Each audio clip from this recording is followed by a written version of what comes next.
not without Matt. It's your MTV refugee, your peripheral visionary, your tour guide to the far side. Yep, it's Dez. And I'm sitting in for Matt today. So,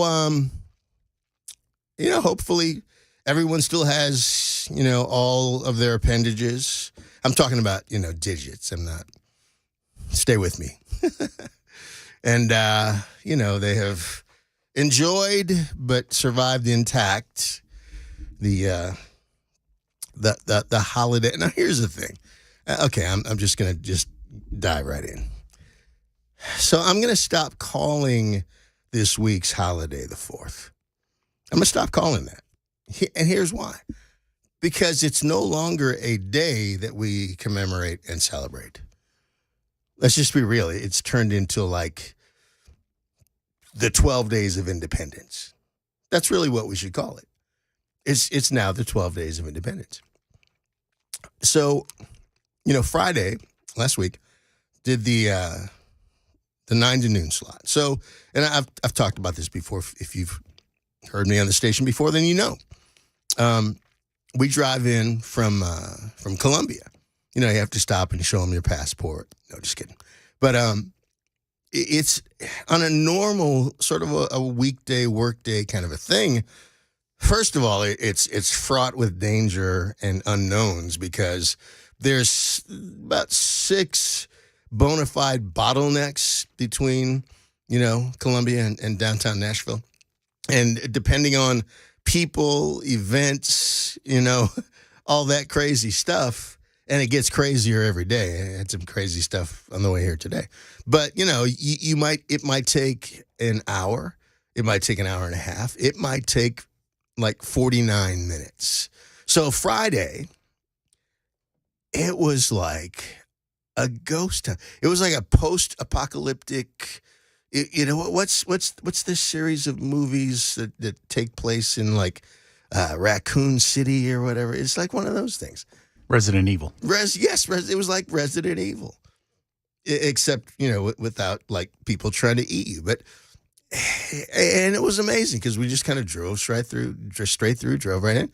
There was virtually no traffic between Columbia and downtown because everyone had already vacated. Everyone had already taken off for, quote, the 4th. When in reality, it's again, we don't really celebrate the 4th anymore. It's become like the 7th inning stretch, only it's just longer. So now I will say this, there was reportedly increased traffic in and around the airport. Folks actually flying out rather than driving. But see, I think there's actually a plausible explanation for that as well. I really think that the massive influx of transplants, folks that have moved here from out of state, specifically in the last 24 months or so, there are more people flying home in those windows than there were in times past and years past. So, BNA turns into LAX for a day, and there you go. So, but by midweek, and I'm still ranting, by the way, about the 4th. By midweek, folks are already hitting the highway, for 30A or wherever.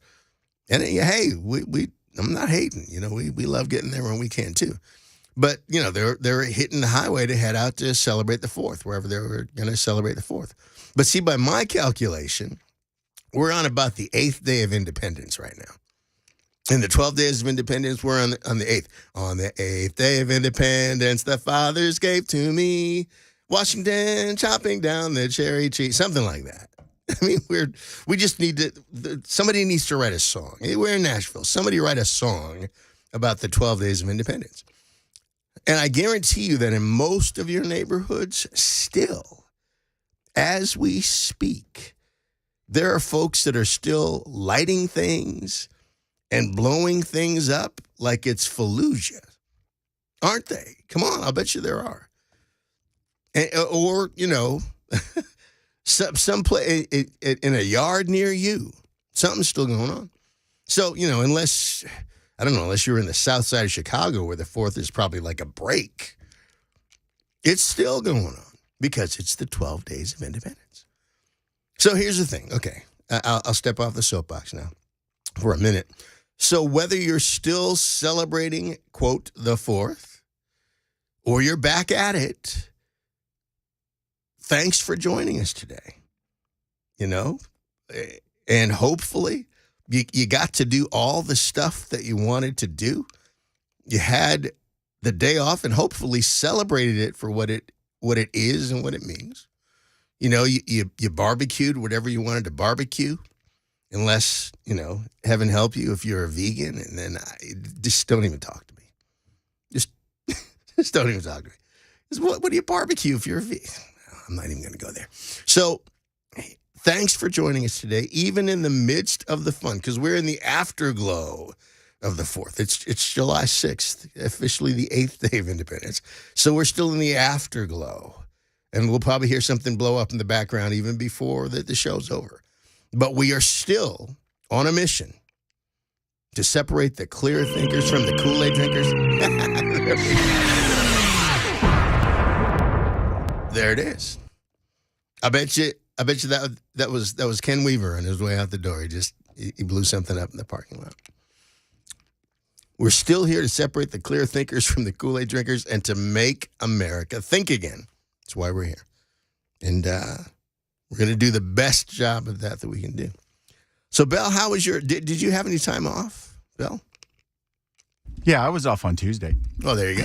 And I discovered the hard way. I've lost, as everybody probably knows, I've lost like 65 pounds in the last 6 months. And I got to talk to you about that, by the way. But we'll talk off the air. Losing weight does not equate to being in shape. That's true. Because I washed my car on New Year's Day, on Independence Day, and it kicked my ass. By the time I was done, I'm like, I'm never doing this again. This is why they invented car washes. That's and right. all I wanted to do was take a nap. And the next day, did you have that like muscles you didn't know you had were screaming thing? It was nowhere near as bad as I expected it to be, but yes, I was sore in places I have not been sore in a while. There you go. See, I miss working out because I had actually turned into, one of those cautionary tales that you hear about. Like when I hit 60, I went back to like lifting, like free weights, and got on this program called Body Beast and got beastie. Because I wanted to be like the beastiest old man. and it was happening. And I loved it. I was lifting like 6 days a week. But then my body said, well, we're going to shut this down for a while. And, vertebrae commenced to giving out and things got weird. Things were popping that never popped before. Well, and discs were like gone. And there was just stuff. Put it this way. The first like orthopedic surgeon I went to said, well, he said, technically speaking, your neck is all buggered up. And it's, among other things, it's bent 3 different directions. It's curved and scoliosis. It's sinking into your body. So if you don't get surgery, you're going to end up paralyzed. Well, he had my attention at that point. And long story short, though, like so many things, like all those commercials that we see on TV, all the like the pharmaceutical stuff, where it's a miracle cure, but it may cause your face to slide off the front of your skull and down your chest during dinner. You know what I mean? It's just like the cure is worse than the disease. So sometimes I'm like, maybe I just should have rolled the dice because this thing it's like having a bridge abutment where your neck used to be. But at any rate, we're happy to be free. Now, okay, I'm going to ask, we're just going to, let you in where the sausage is made here. The clock in here, Belle, is different. It seems to be either faster or my head is going slower, one of the two. But it looks like it's 2 minutes different than it was when I was here last. That wouldn't surprise me. 8 years, that clock's been here the whole time, and it's never worked. Oh, Lord. So they lied. A broken clock is not right twice a day. Well, it will be, but only in a different time zone. So if I'm shooting for 15 minutes after the hour, do I actually go by what this clock is telling me, or is this clock lying? What time do you have in there? It says it's 12:14 right now. Yeah, you're good. Okay. So here's the deal. I can now, my faith in the clock is restored again, and we can make America think on time. So we got some good stuff today. At least I think it's good. We're going to be cracking open a few different cans of worms and taking a couple deep dives. Last week I was actually on the air when the Supreme Court decision went down, among other things, on affirmative action. Say that 5 times fast. And at the time I didn't want to like take a flyer at it, by the seat of my pants. And so I decided I wanted to wait until this week and, wait till everybody else has just exhausted themselves talking about it. And you probably exhausted yourself hearing about it. But then I was gonna take a run after it after the dust settled. So we got that. We're gonna talk some about that. And we got some other stuff. And I gotta say this, it's great. There's a great team here. You need to know that, the WTN Nation. It's a great team here. And because I'm the utility guy, might be playing first base one day, center field the next.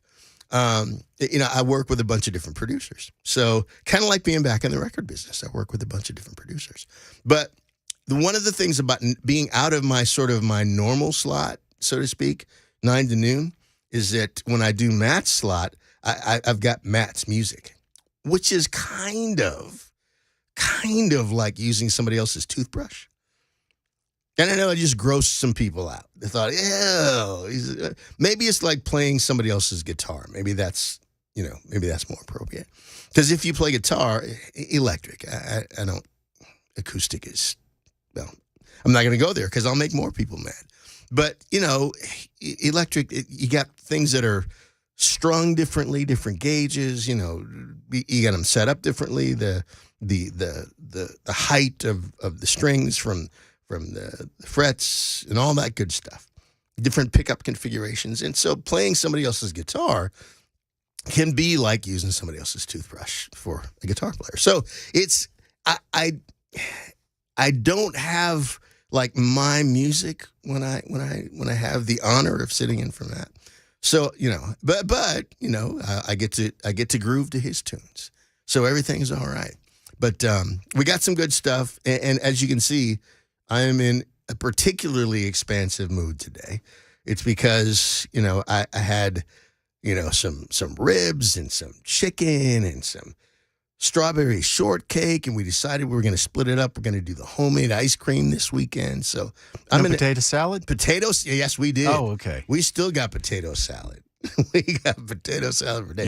You're not having Independence Day in the South if you don't have your potato salad. That's true, and not that German like East Coast stuff either. By the way, it's got to be sure enough like bright yellow and sweet enough to cause your diabetes to flare. So, that is true.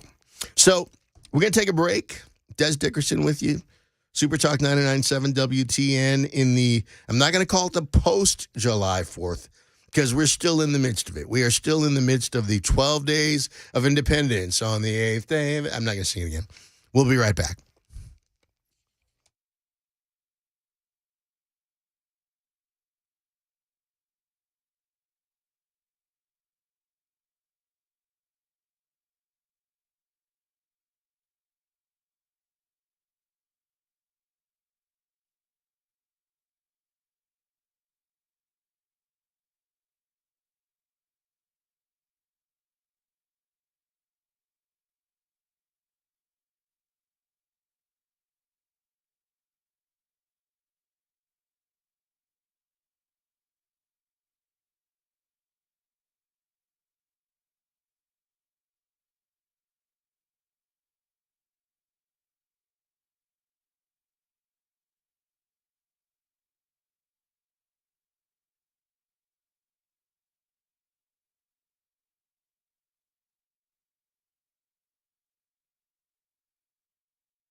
A New Jersey cargo ship fire turns deadly, and the Dow is down in midday training. We'll let you know how much. That's coming up at 12:30. I'm Jay Harper on Super Talk 99.7 WTN.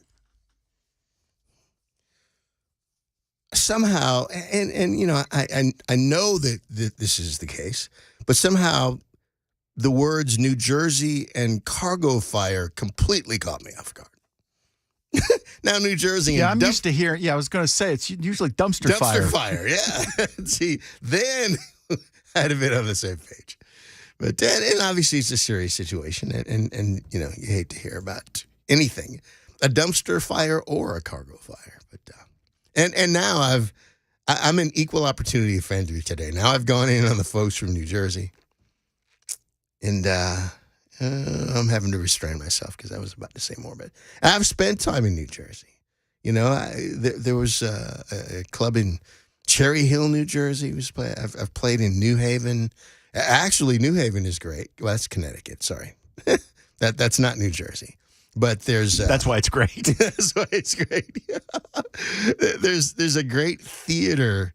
I'm trying to remember what city in New Jersey it's in, but it's actually where they filmed the Billy Idol Rebel Yell video, because I was on that tour as direct support as we sang the business opening for Billy, and they shot the video while we were in Jersey.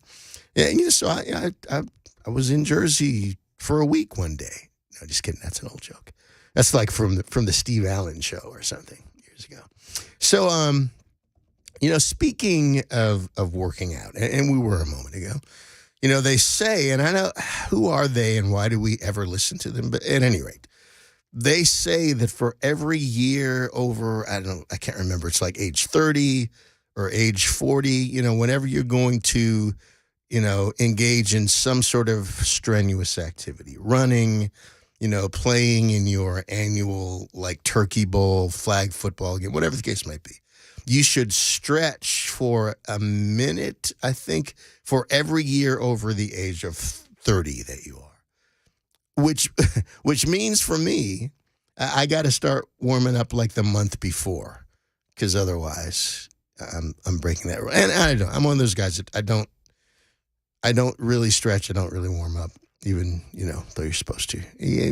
I do the cool down thing, and I'm psyching myself up because I'm looking forward to being able to work out again at some point. But at any rate, so in the same way, it's important to stretch before you work out.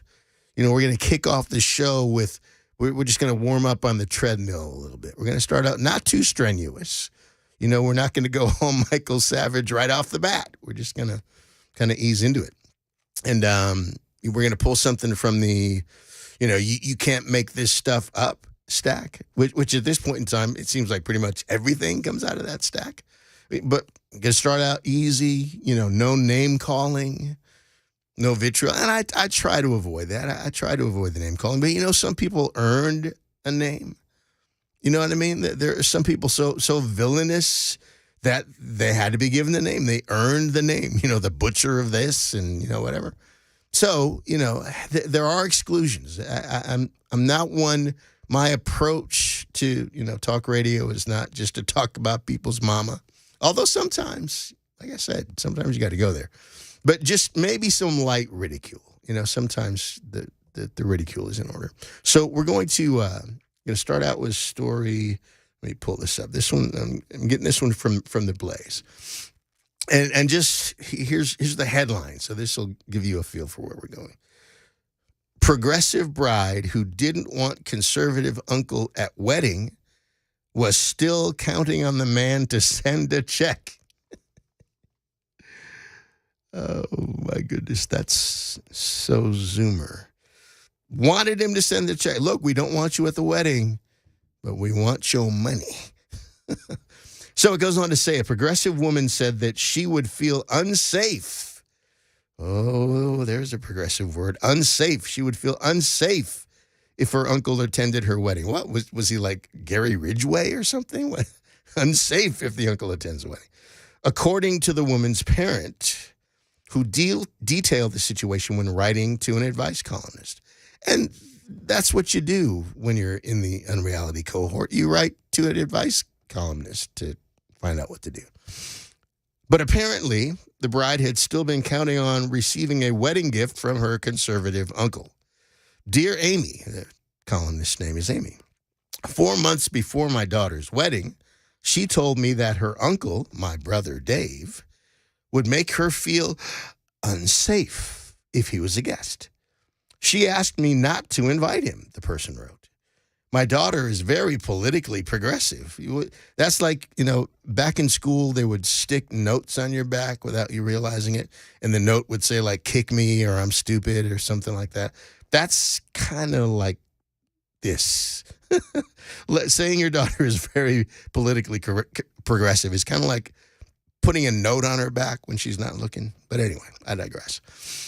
As are many of her friends. And although she and Dave have always had a good relationship, I thought, he is a conservative voter and has supported candidates we all abhor. Oh, that makes Thanksgiving fun, doesn't it? So the parent of the bride claimed to have written, quote, a very nice note informing the man that they would not feel comfortable if he attended and that he was not being invited. But it was a very nice note. The man did not reply. The sibling later sent him a card and photos after the wedding. Quote, I have not heard from Dave since then, the person noted. You think? Unreality. Quote, another problem is that Dave has not sent my daughter and son-in-law a wedding gift.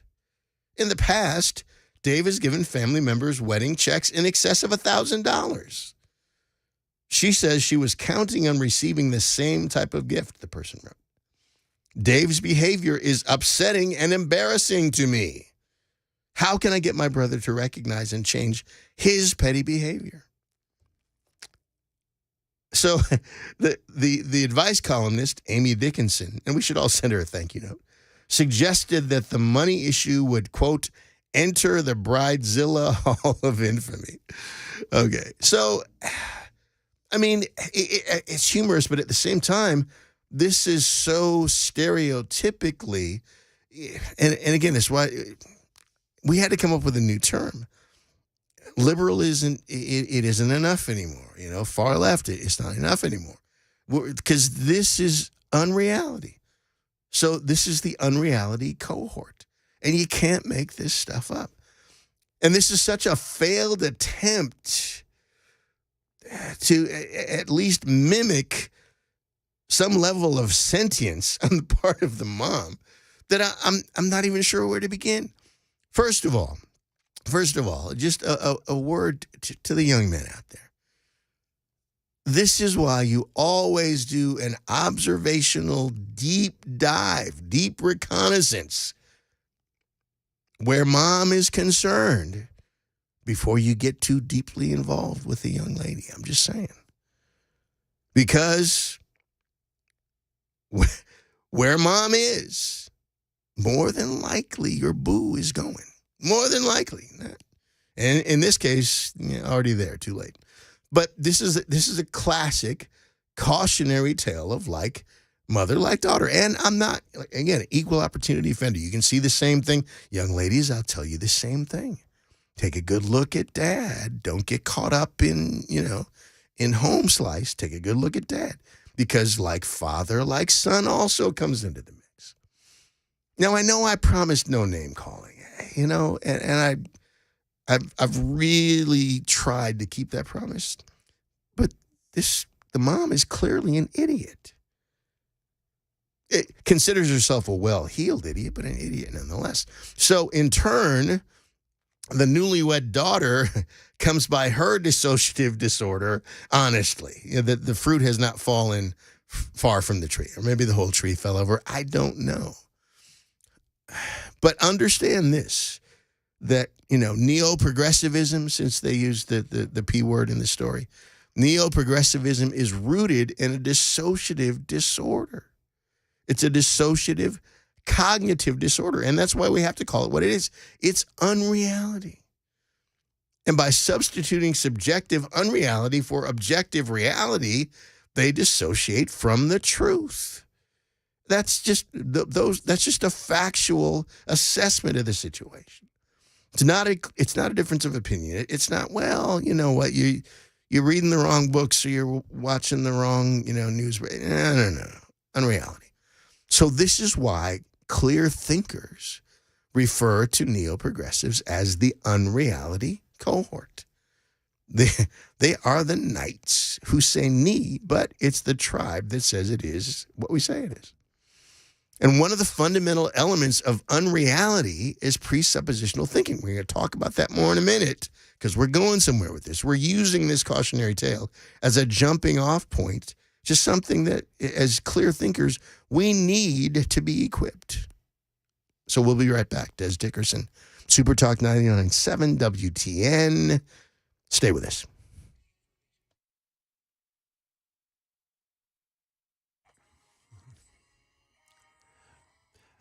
Good afternoon. It is 12:31. I'm Jay Harper with your top stories. We have a sunny sky. We're almost at 90 degrees. We're at 89. A complete forecast is on the way. In Newark, New Jersey last night, 2 city firefighters died after they became trapped while fighting a fire on board a cargo ship that was carrying vehicles. Here's the fire chief from Newark, New Jersey, Rufus Jackson. There was a mayday. We had one of our brothers was lost within the fire. The Dow falling about 1.5% in midday trading, as ADP data showed private sector jobs jumped by close to 500,000 in June. Currently, the Dow, however, is down at 382 points. Far more May jobs were expected and more than double what the street was expecting. But more hiring makes it more likely that the Federal Reserve will resume its inflation-slowing interest rate hikes after taking a pause in June, and that would put more pressure on stocks. We should get a clear employment picture when the Fed releases its official June payrolls report tomorrow. That is the latest news. Weather's next. I'm Jay Harper, WTN News.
See, that guitar sounded a bit like it might be a telly. It's got a little bit of that twang. Belle and I were having a conversation earlier about guitars, and they're always the brand and model debates. And I'm not going to get too deep into this, but I told you I'm kind of all over the place today. But for people who love Fender Telecasters, they love them, and nothing else sounds like one. For people who love Stratocasters, they love them, and there's nothing like it. I'm not a telly guy. Don't like the neck. Don't like the feel. Don't like the sound. And I just ticked off Bruce Springsteen, but I don't know. I'm going in on everybody today. I guess at the end of the day, that's it. So we were talking, and I've been criticized at times for maybe kind of like the shark in Jaws, kind of running too deep. But here's the thing. I have great respect and confidence in the intellectual horsepower of this audience. And I don't think I have to, water things down or dumb it down because you're clear thinkers. And we'd rather have the bar too high than too low. So here we go. So we're talking about unreality, that presuppositional thinking is a fundamental element of unreality. Because if you're going to understand the quote unquote left, then we have to understand these issues. By definition, presupposition is a thing tacitly assumed beforehand. So it is, if we say it is, it's a thing tacitly assumed beforehand. Presuppositional thinking. Now, I will tell you this, that presumption is the lowest and least reliable form of information. So if all of your thinking, if all of your processing, if everything about your ideology, et cetera, is built on presumption, guess what? It's all built on the lowest and least reliable form of information. That should be a clue right there. So in unreality culture, presuppositions are put forth as fact. Man, that's a big one. If you're watching CNN, I don't know why you would. If you're in conversation with someone, a variety of different possible applications and contexts here. But presuppositions are put forth as fact in unreality culture. Or they're put forth as like incontrovertible proof of something, even though they provide no basis, no provable basis, an objective fact to back it up. This is why, and just to use the aforementioned, you know what? I'm not just going to pick on CNN. How about ABC and NBCBS? How about that? Because they all do this. They'll all do their commentators and their talking head people will say, well, everybody knows. Or they'll say, well, the studies all show. Or they'll say, well, there's consensus. Or they'll say, the science is settled. And all of that is just complete crap. Yeah, but they're assuming that they've just bamboozled you, and you're going to believe them because they use those phrases. But it's all presupposition with no provable basis in objective fact. Show me the studies, bucko. Show me the data. Bring the experts on. Put them on. Let me see this. But they're not going to do that. So progressivism is actually regressive in that it denies reality and the present knowledge base of mankind when it comes down to it. Because, we got all sorts of stuff now. We got the interweb. We got artificial intelligence. Trillions and trillions and trillions of files of data. We got TikTok, unfortunately. So there's not much that's not available by way of review, by way of research, whatever the case might be. But progressivism is actually regressive in that it denies all of that and just expects you to believe, all the studies show.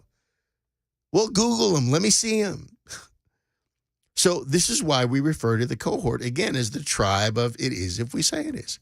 Because their foundational presuppositions are rooted in their own subjective unreality. They've got their own narrative, their own script.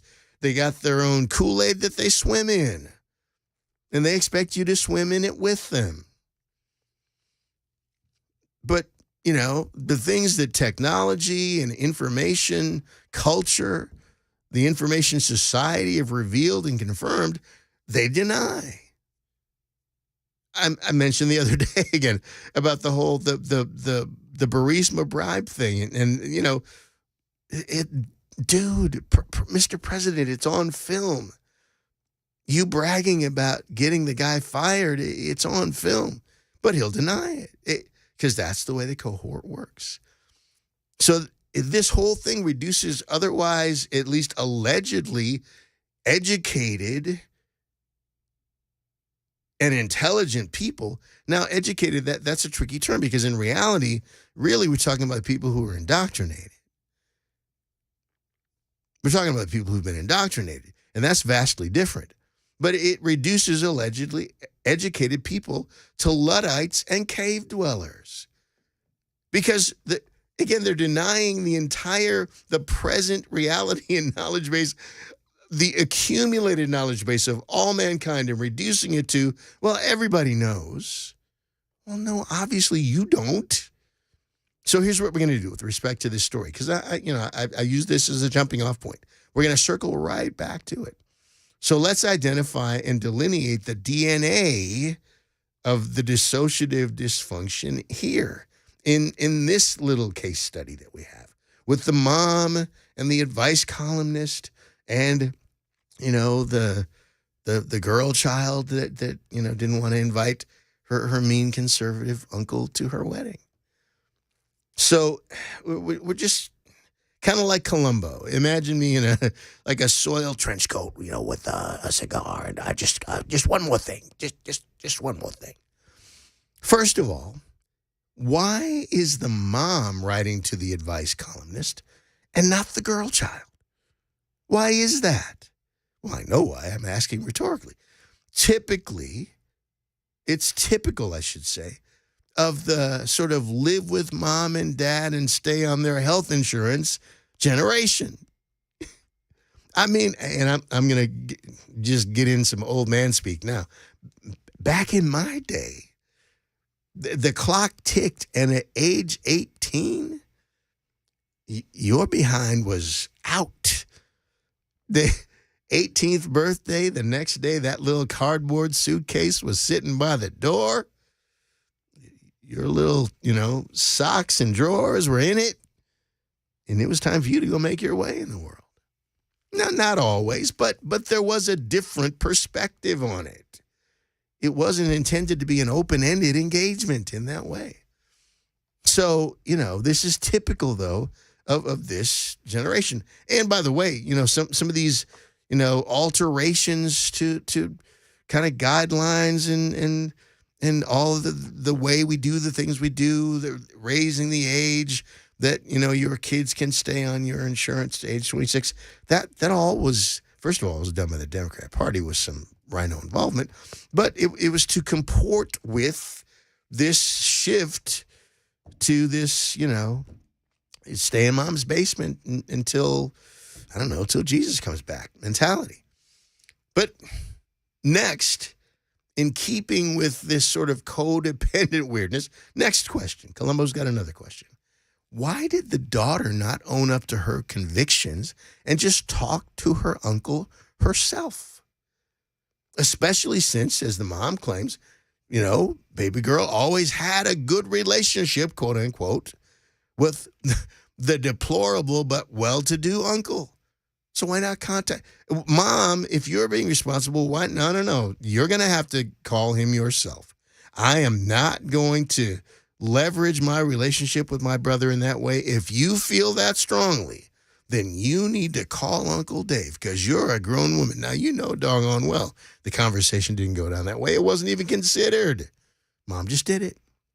Because, again, that's that generation.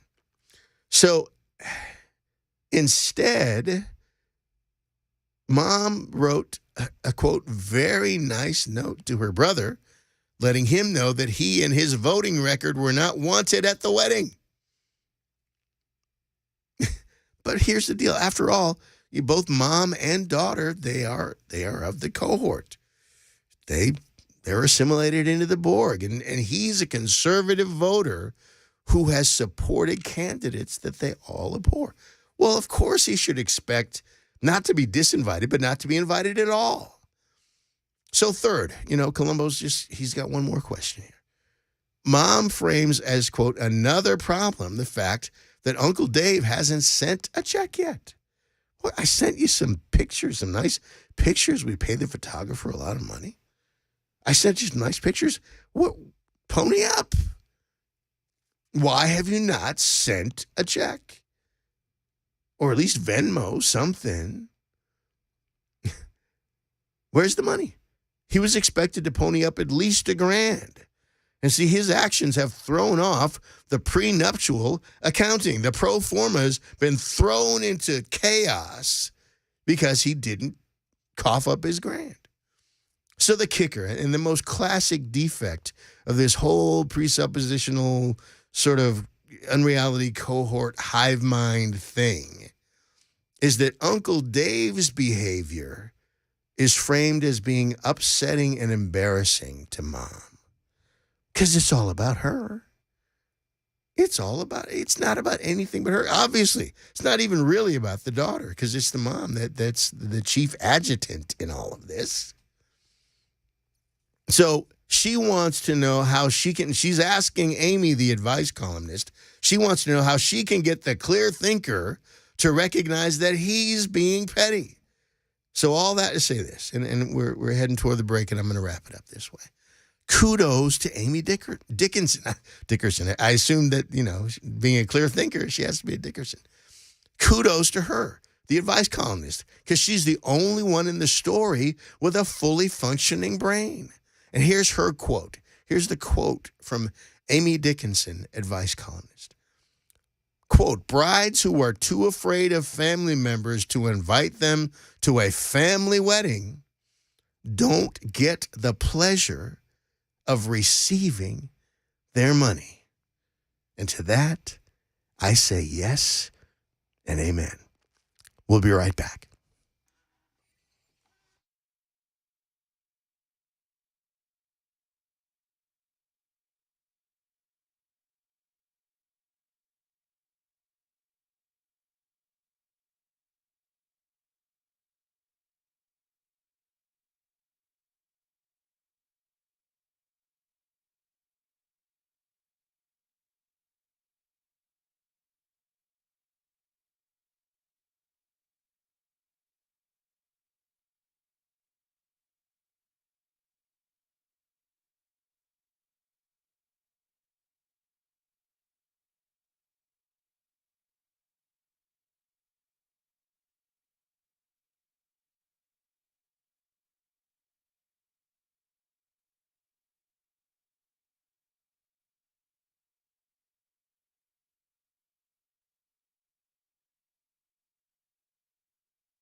More details on the indictment of the former aide for former President Donald Trump. And Metro Police are working to identify suspects in one of the deadly shootings over the 4th of July here in Nashville. Those stories and more at 1 p.m. I'm Jay Harper on Super Talk 99.7 WTN. Before it's all over, they're going to indict, former President Trump's hairdresser or something. You know what I mean? It's like, well, there's an argument to be made there that would be okay. That is so true. That is so true. Because, I mean, I don't like to bust on anybody's cosmetic choices. And you know, it's about the job the man gets done. I've always However, thought that if he really wanted to distract or control or move a narrative at any point in time, all he'd have to do is shave his head and the media would just go nuts over it. well, it may still be coming. You know, we're just at the beginning of this next cycle, so I don't know. But yeah, the hairdresser probably will be indicted. You know, there may be a groundswell yet on that one, but and again, you know, don't be thin-skinned people, because we're not in any way, shape, or form, you know, denigrating the former president. That's not the case. And if you've listened, you know, to me in front of this microphone at all, you know that's not the case on the Matt Murphy show with Dez Dickerson. So, all right. So I promised you that we were going to talk about affirmative action, that we were going to go ahead and kind of address the topic. And again, a lot has already been said. It's been covered probably from every conceivable direction, every conceivable angle.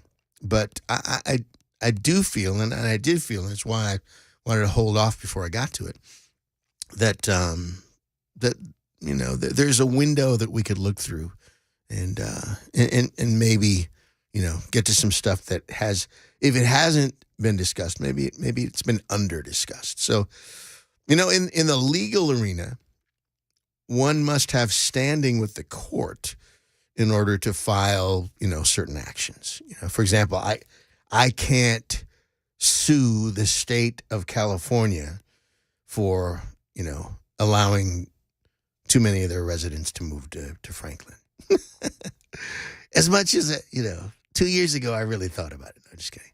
But I don't have, no, I wasn't just kidding. I don't have standing to bring that suit. You know, I don't have standing to do that. On the topic of affirmative action in specific and issues of, you know, race, reason, reality, generally, I mean, in that area, you know, I feel that I do most definitely have standing. I've said it before, you know, I've been black a long time now. So, you know, black people raised me. I know something about it. So it's a topic, though, that for self-identified conservatives, you know, which before becoming a clear thinker, I was a self-identified conservative for a long time. And also, you know, talk show host. And at this point, I are one of those too. But both sort of groups presume to speak on the topic or topics related to race, reason, reality, etc., with authority, but all too often lack either a depth of understanding or standing. And you don't have to be an expert in every topic that you cover, because you can't. It's not possible.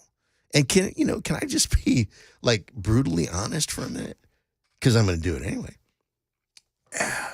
Sometimes, you know, we do have to kind of fake it till we can make it. We have to know just enough to be dangerous and get to the break. Yeah, so I'm not saying that you have to be an expert in everything in order to speak to an issue. But there are certain issues that have been reduced to sort of flashcards. And they're not, you know, grounded or founded or reasoned or thought through, but they're just parroted. It's just kind of a magpie thing. And here's the thing. We call out people on the left for that. I talked about it earlier. You know, they seemingly get the same memo and they spew the same talking points. But we have to cop to the fact that we, too, we have our echo chamber issues. And there are areas that we're just saying what we heard somebody say. But we're supposed to be clear thinkers. And the whole point of why we're here right now, I'm out to make America think again. So that's why the necessity of a movement beyond conservatism, not a movement, but a move toward something beyond what conservatism has become, from what can at times just be knee-jerk reactions in our version of meme speak to clear thinking, actually thinking through from end to end on the basis of principles and things that are objective and not subjective in nature. And again, we actually need to make America think again. So clear thinkers identify and think through foundational issues. That's one of the marks of a clear thinker. We identify and we think through foundational issues.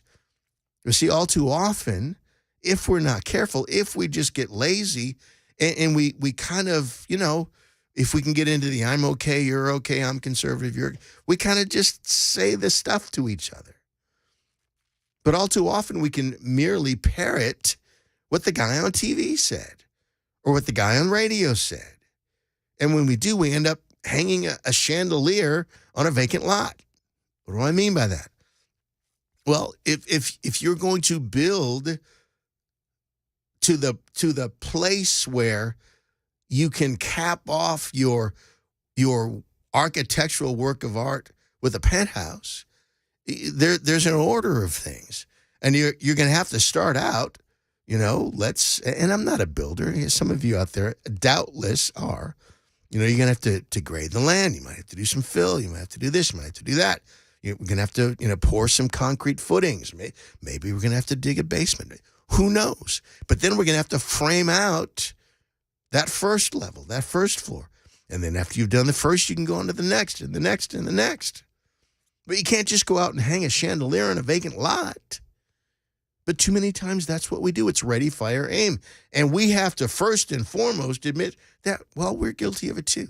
So with respect to affirmative action, we're going to take a look today, and we're going to kind of unpack and delineate from the ground floor up. We're going to look at why it was necessary in the first place before we go on to talking about the decision. Super Talk 99.7 WTN, Dez Dickerson with you. Happy to be with you on this 8th day of Independence Day. We'll be right back.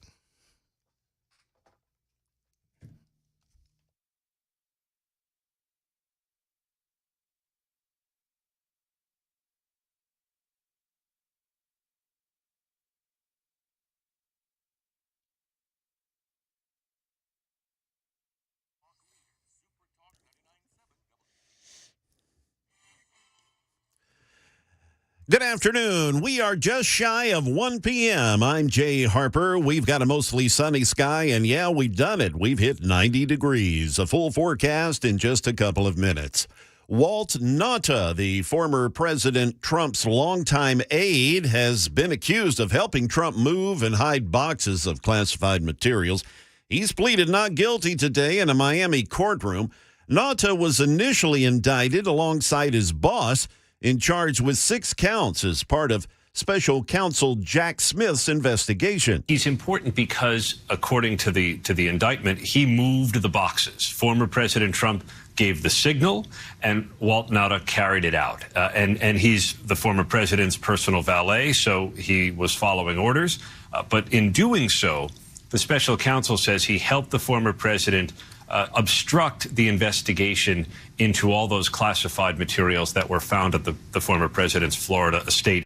That is Aaron Katersky reporting. White House Deputy Press Secretary Andrew Bates holding a briefing today on President Biden's flight to South Carolina.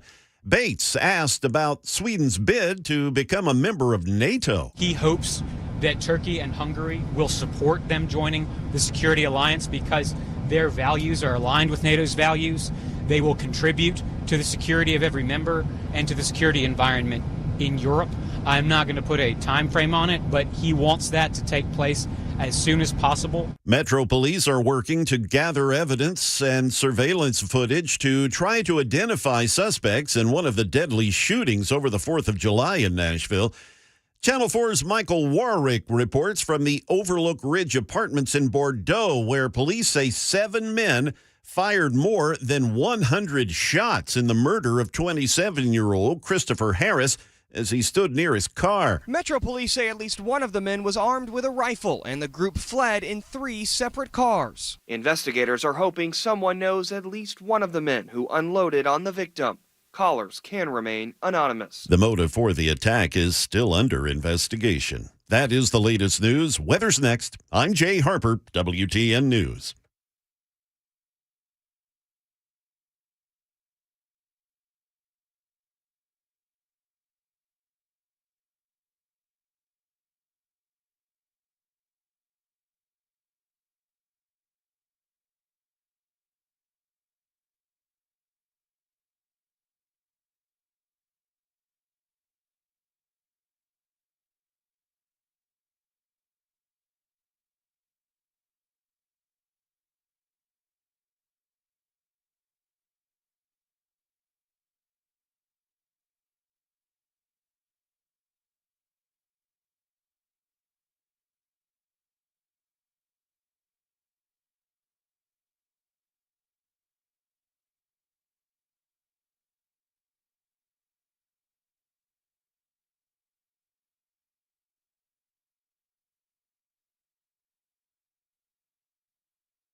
All right, rolling into hour number 2.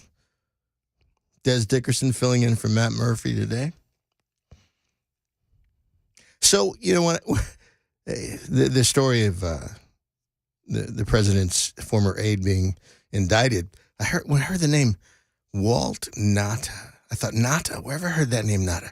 There was a guy named Halote Nata who was like a nose tackle, I think, for the Ravens or something like that. I wonder if he's related, not seriously, but because he was just like a big dude, like, 350 pounds, but like athletic, which should not, there should be international laws against people being 350 pounds and nimble. But anyway, I digress. So we've steered into the topic of affirmative action. And I want to take a minute and take a look at the origins of it, the intents and purposes of it, what it means, what it doesn't mean, and how utterly misunderstood and or misrepresented it has been at times by certain factions, et cetera, et cetera. So here's the thing, and every commentator that I've heard on the subject since, the ruling was first announced last week, every single one that I've heard has, they've had a thoughtful and well-considered approach to making certain that they at least lay a foundation in recognizing that, yes, as a nation, we have had some deep and some massive racial issues at significant times in our history. That's absolutely true. And you know, to not acknowledge that would be a huge red flag. Well, of course. More accurately, though, I would say we've had ignorance issues and fear issues and control issues and all those kinds of things. Because, you know, when fear and ignorance become partners, ghastly things happen. And it's these are part and parcel of human nature. We're going to talk about that more as we go along. But at the root, ours isn't presently so much a race problem as it is a truth problem. Because you got a lot of people saying a lot of things and telling a lot of stories. And, you know, everybody's talking at me. I can't hear a word they're saying. You know what I mean? There's that going on. But at the root of it, it's that pesky reality versus unreality issue. That's the problem. It's truth versus untruth, reality versus unreality. Because unreality is positioned and promoted so prominently on the culture and the media stage. Race has the illusion of being a bigger monster right now than it actually is. Again, not saying we haven't had problems, not saying we haven't had issues, not saying that those issues in some instances don't still remain, but we need to see clearly. So it's vital that we calibrate understanding and establish definitions and clarify what are commonly conflated terms where issues of race are concerned. Because even that, if I'm saying tomato, but you're hearing, you know, like cantaloupe, no matter how much we may be as people of goodwill desiring to get on the same page, we still won't. So there are three terms that I want to kind of distill this down to. Three terms, three words. Prejudice is the first word. If we're dealing with what we generally call racism, prejudice, it's a monolithic prejudging of who a group of people are. Prejudice, prejudging, judging ahead of time. Related to what we talked about earlier, presupposition, making up your mind ahead of time, making up your mind about a group of people or a person. It's human nature. People do that all the time. I'm amazed. Men and women do it differently. I'm amazed at, you know, some of the bases upon which women will judge other women. But men do likewise. And that's for another show. That's for another day. Prejudice. The next word is bias. Bias. Personal, cultural, or systemic bias against individuals and or groups. And we're going to come back to that idea of systemic because that's been massively misrepresented. Personal, cultural, or systemic bias against individuals and or groups. That's bias. And third, racism. And it tends to be the catch-all word. Racism is the word that we all use. And it has a specific meaning. Racism is the refusal to share position and power. The refusal to share position and power. Is prejudice involved? Well, of course. Is bias in the mix? Of course. But racism is very distinct and singular. It's not prejudice and it's not bias. It is the refusal to share position and power. Now, and thank you for staying with me. In an attempt to address injustices and inequities that were created by what was once codified racism, prejudice, and bias, because I've said this many times, lived the first 9 years of my life in pre-Civil Rights Act America. So I have used colored fountains and colored bathrooms. I have, with my parents, guardians, whoever, I have gone around to the back door because I couldn't go in and sit down at the lunch counter. I have been there and done that. So, in an attempt to address codified racism and bias and prejudice, legislation was put in place to correct them systemically. And it was called affirmative action. In a very broad sense, we've kind of used that term as a catch-all, again, to cover a lot of things. Well, affirmative action strictly had to do with issues of admission and hiring, et cetera, et cetera. But it's aptly named because swift, decisive, and affirmative action was called for at the time. It was long overdue because there are consequences. There are consequences to what had taken place and what had become our normal as a nation up to that point in time.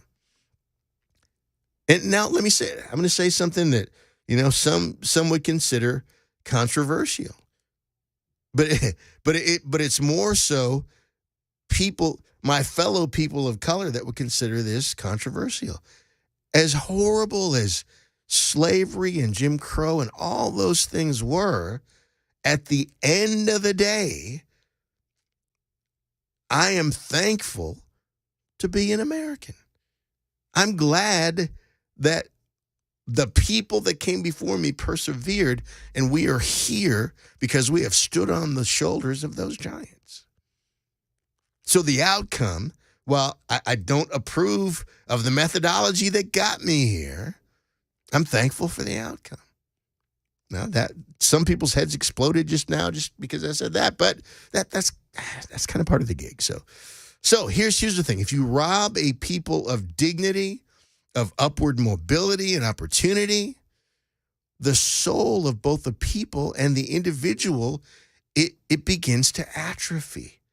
There's a parable, a folk parable. I don't know if it's real, and it might be rooted in something real, but it's said that when elephants, for the circus, the zoo, whatever the case might be, early on when the elephants are babies, they shackle them with large, heavy gauge shackles and chains, and they basically prevent them from any kind of freedom of movement. And at first they thrash and they fight against it, but one day they stop fighting.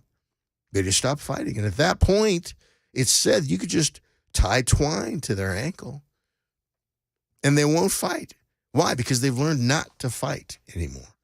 They've learned that resistance is futile. So when you rob a people of dignity, of upward mobility and opportunity, their soul atrophies like that elephant in that parable. Now, the residual impact of generations of oppression and suppression and the stunting of growth and potential and development, well, it required a vigorous effort and an attempt to repair and to restore damage. And that was a legitimate thing. That motive was legitimate. And everything from just the simple experiential reality of participating in the free market, much less understanding it. These are things that were completely absent in the quote-unquote black experience. And I remember as a kid, because my dad, the DNA in him was entrepreneurial, but he lived in a different time. So the avenues and opportunities that were available to him, much different than they are now.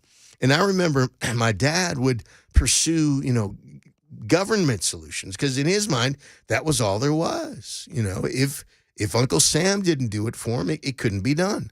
So he would seek government set-asides and grants and all these things. And for him, in a sense, that was his God.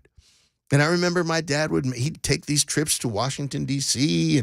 and go try to go to different agencies and try to do what he could to get, some set-aside funding or this or that.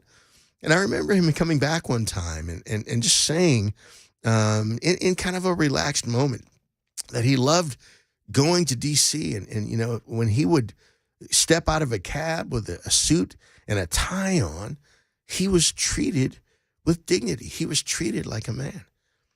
That blew me away at the time because I understood the times and the seasons. I'd experienced them, but not through the window that he looked through, the life that he had lived. Now, at the same time, my rebellion kicked in because I thought, you know what?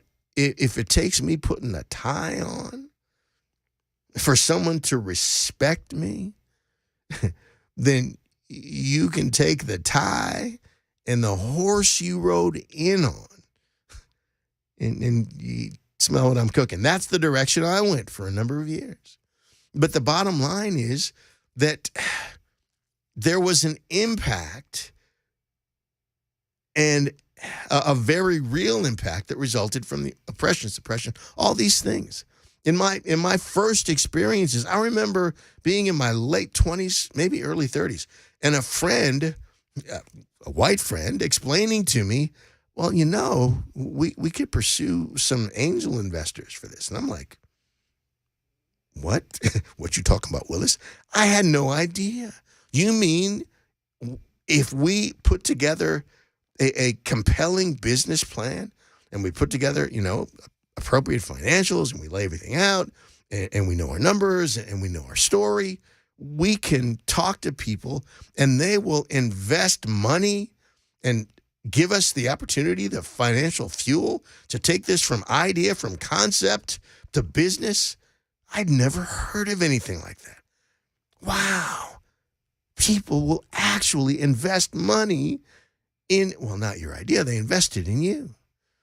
So, like someone who's crippled and bedridden over a long period of time, intensive intervention and assistance are required for a time, that's the key phrase, for a time to ensure their recovery. So what's unconscious, second nature to one, requires third-party assistance for another. If I don't graduate from wheelchair to crutches, from crutches to walking boot, etc., then atrophy becomes my identity. And that's where we were. But on the other hand, and this is the part that some people don't want to hear, help me too much for too long, and you weaken me. You make me your charity case. It's like trying to break the little chickadee out of the egg to help the poor little chicken. But you actually weaken them and you threaten their existence because it's the struggle that makes them strong. So this was the case for affirmative action. Affirmative action originally was a rope that was meant to be thrown out for rescue. But over time, it was woven into a hammock. That's the problem.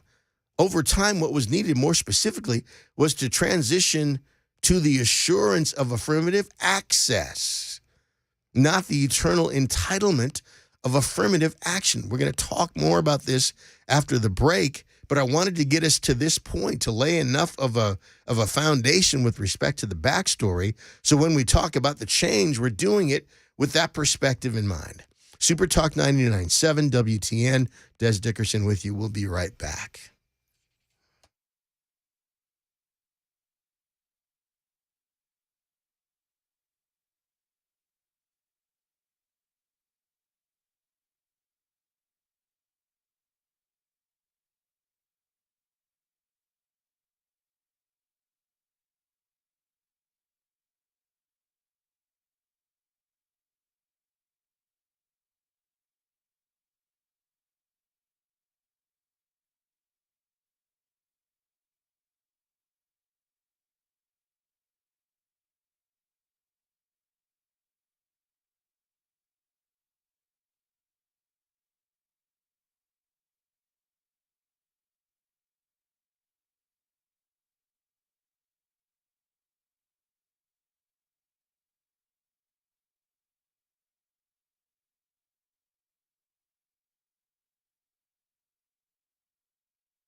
Private sector employment on the rise, and some good news for apartment renters in Nashville. I'll have those stories at 1:30. I'm Jay Harper on Super Talk 99.7 WTN.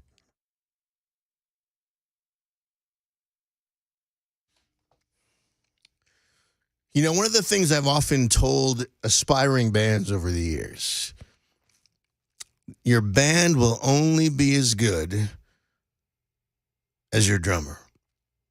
And your drummer will only be as good as your bass player. Because if the rhythm section doesn't work, the band doesn't work. So just, you know, for those of you who are casual fans of live music, pay attention to the drummer. Because if the drummer ain't right, nothing's right. Just, you know, a little inside baseball.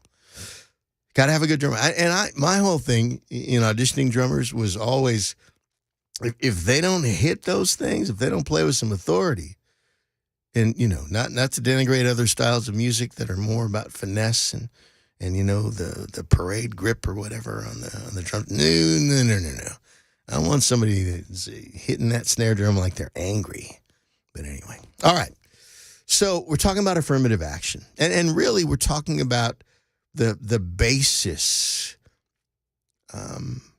for affirmative action and where it came from, why, and what it was, and how it got to what it became. Because, I mean, the Supreme Court decision, that is what it is. And people's presuppositional thinking about it is what it is. But again, I wanted to come at it from this angle. So another critical issue in this whole sort of morphing over time with respect to affirmative action, it has to do with addressing the inherent snare, let's say it this way, of addressing an intrinsically human defect, but trying to use a system to do it. Because what we're talking about is a human defect. When we talk about prejudice and bias and racism and all these things, oppression, this is a human issue. And yes, laws were passed to support, effectuate, whatever, but ultimately this is a people thing. This is about what's in the hearts of men, both male men and female men. I'm not talking transgender. I'm talking, you know, Genesis chapter 1. Because fundamentally, systems are not racist. People are. And I told you we were going to pivot back to this. The concept, the idea of systemic racism is completely specious. It's nonsensical because systems are not racist. People are. Now, racist, prejudiced, and biased people create systems that reflect their own character, their own hearts. So, biased people create biased systems.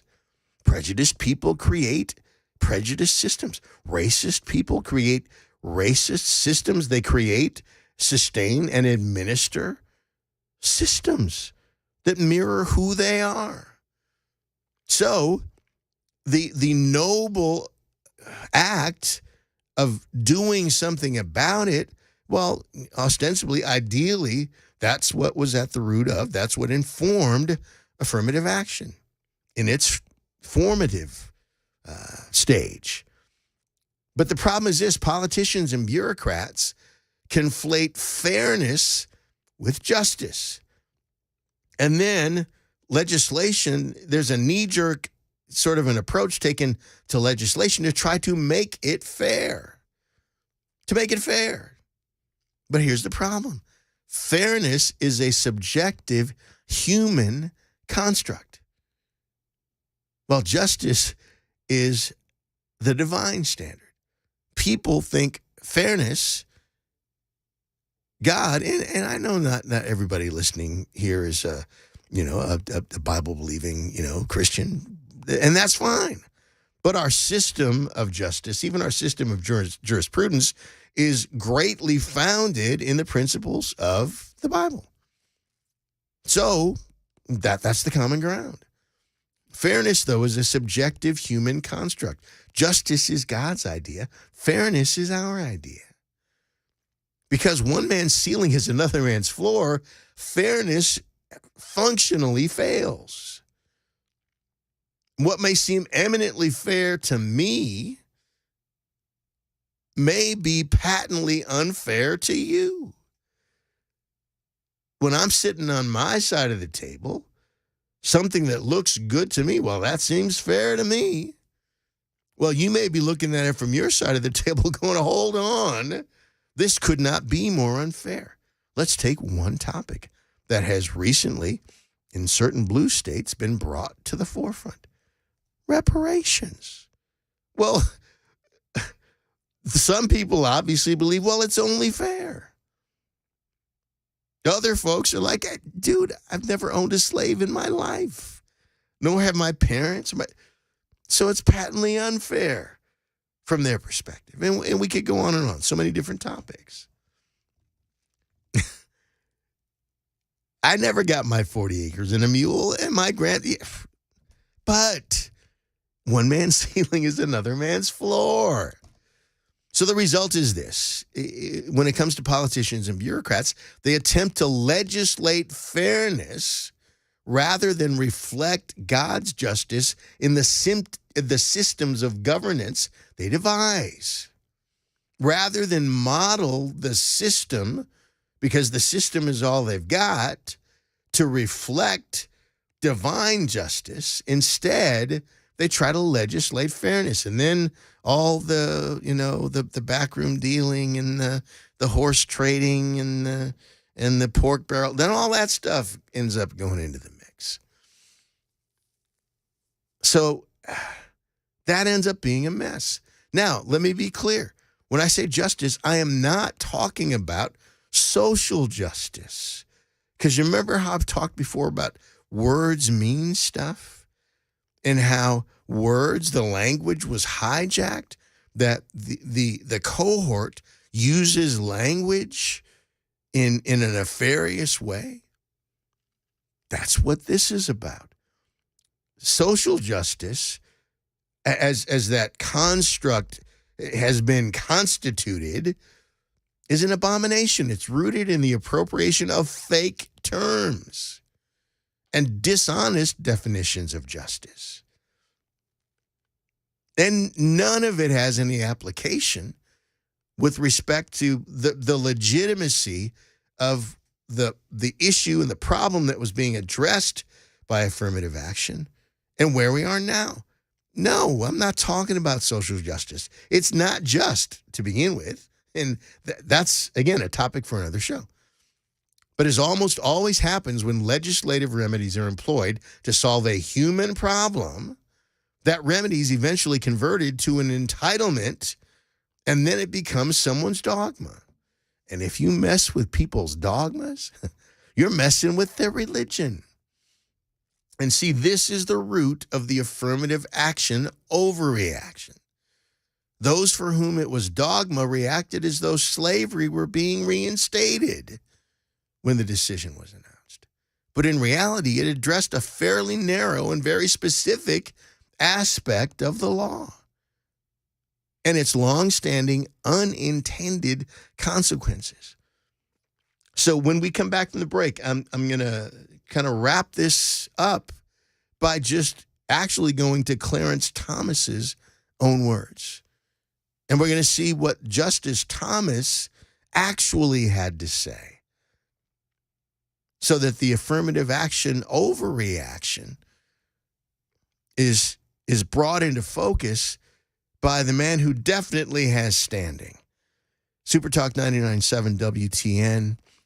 Dez Dickerson in for Matt Murphy. We'll be back in a minute.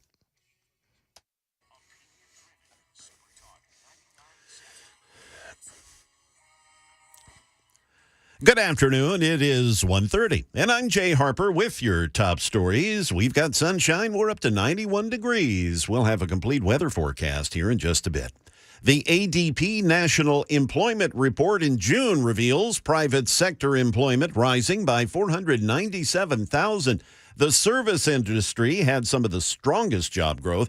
The strongest region was the Northeast. The South, however, lost 10,000 positions. Here's Jim Ryan with more details of that jobs report. The Labor Department says initial applications for unemployment benefits went up by 12,000 in the week ending July 1st to 248,000 claims in all. But that's after a week that saw the same number fall by 29,000. The figure has been tracking slightly higher than the same period in 2022. Good news if you're looking for a place to live in Nashville. Rent's still kind of up there, but Fox 17 says so is competition due to the number of apartments that are outpacing demand.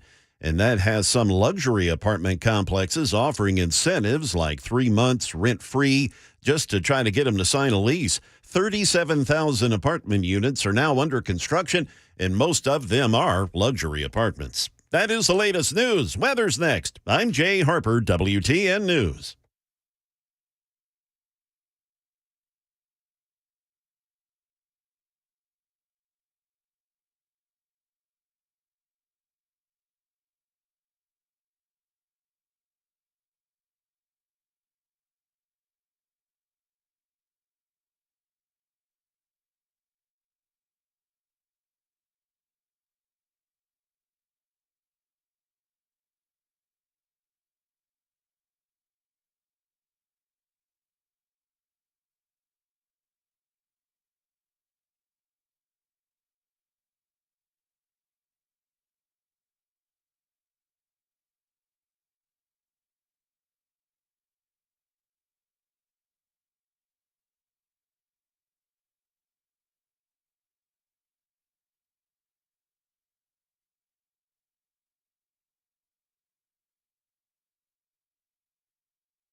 Now we're talking. Now we're talking. See, for me, music and talk radio, it's like when NFL players are they're warming up before a game. They're not listening to Britney Spears. At least I hope not. Maybe the quarterback should be, because you want him to stay chill. But everybody else, got to get ready to get out there and. Did you watch those baby metal videos I sent you? I did. I meant to send you an email. That's awesome. You liked it? Because the music is just like so on point, and then it's like, who thought this up? This is genius. Yeah, actually. It's really cool. So everybody out there, well, explain to them what you're talking about, Bill. Because baby metal is a Japanese group that is basically, for lack of a better way of putting it, it's thrash metal combined with pop music. The background music, the instruments are all really heavy and very crunchy. But there's 3 girls doing the singing, and they're singing these like gorgeous pop melodies, and they're dancing on stage. And see, I love that.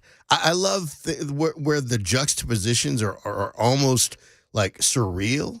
You know what I mean?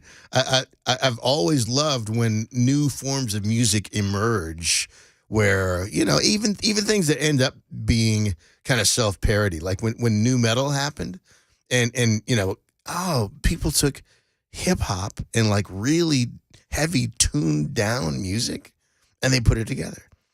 And then, Fred Durst or whoever got hold of it. And, but even they were cool for a minute. So anyway, I love that stuff. And check it out. Google it. It's good stuff. So, Derek in National City, I know we got you on hold. Hang on a little bit longer because I want to get to Justice Thomas's comments before our next break, and then we're going to come back to you after the break. But so again, talking about affirmative action and last week's developments, I want to just read from an article what Justice Clarence Thomas had to say.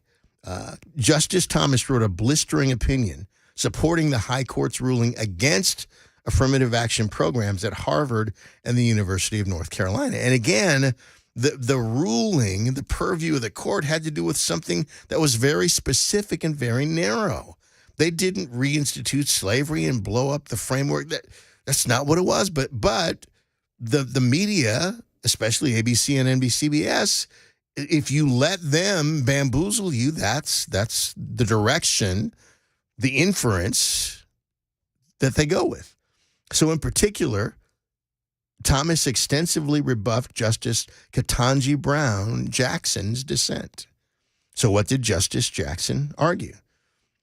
Though she joined the minority without qualification, Justice Jackson wrote her own dissenting opinion to expound upon the universal benefits of considering race in this context. Now, here's the deal. Now, here's the cohort again, because that's not the issue. That's not what this is about. But in the tribe of it is, if we say it is, well, if they want to talk about it, if they want to put it in that context, then we have to go along with it. Well, no, we don't. Because our country has never been colorblind. Well, that's not the issue. Of course, our country's never been colorblind, but that's not the issue. She argued that affirmative action programs are legal and necessary to, listen now, atone for generational discrimination against black people in America, sins that have never been fully rectified.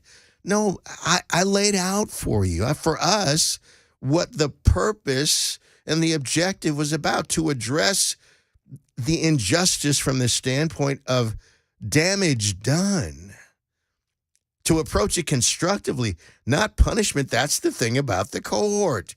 They want to eternally punish people for their sins. Last I checked, that's not my job.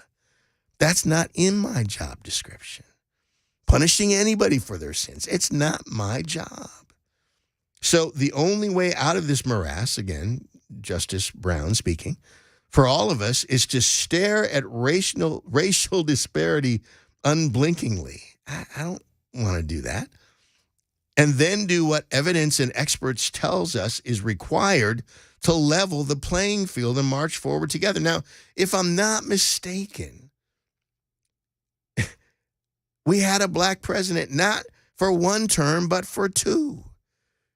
And in all these blue cities where, there's all sorts of mayhem, you got black mayors and you got black police chiefs and we got black.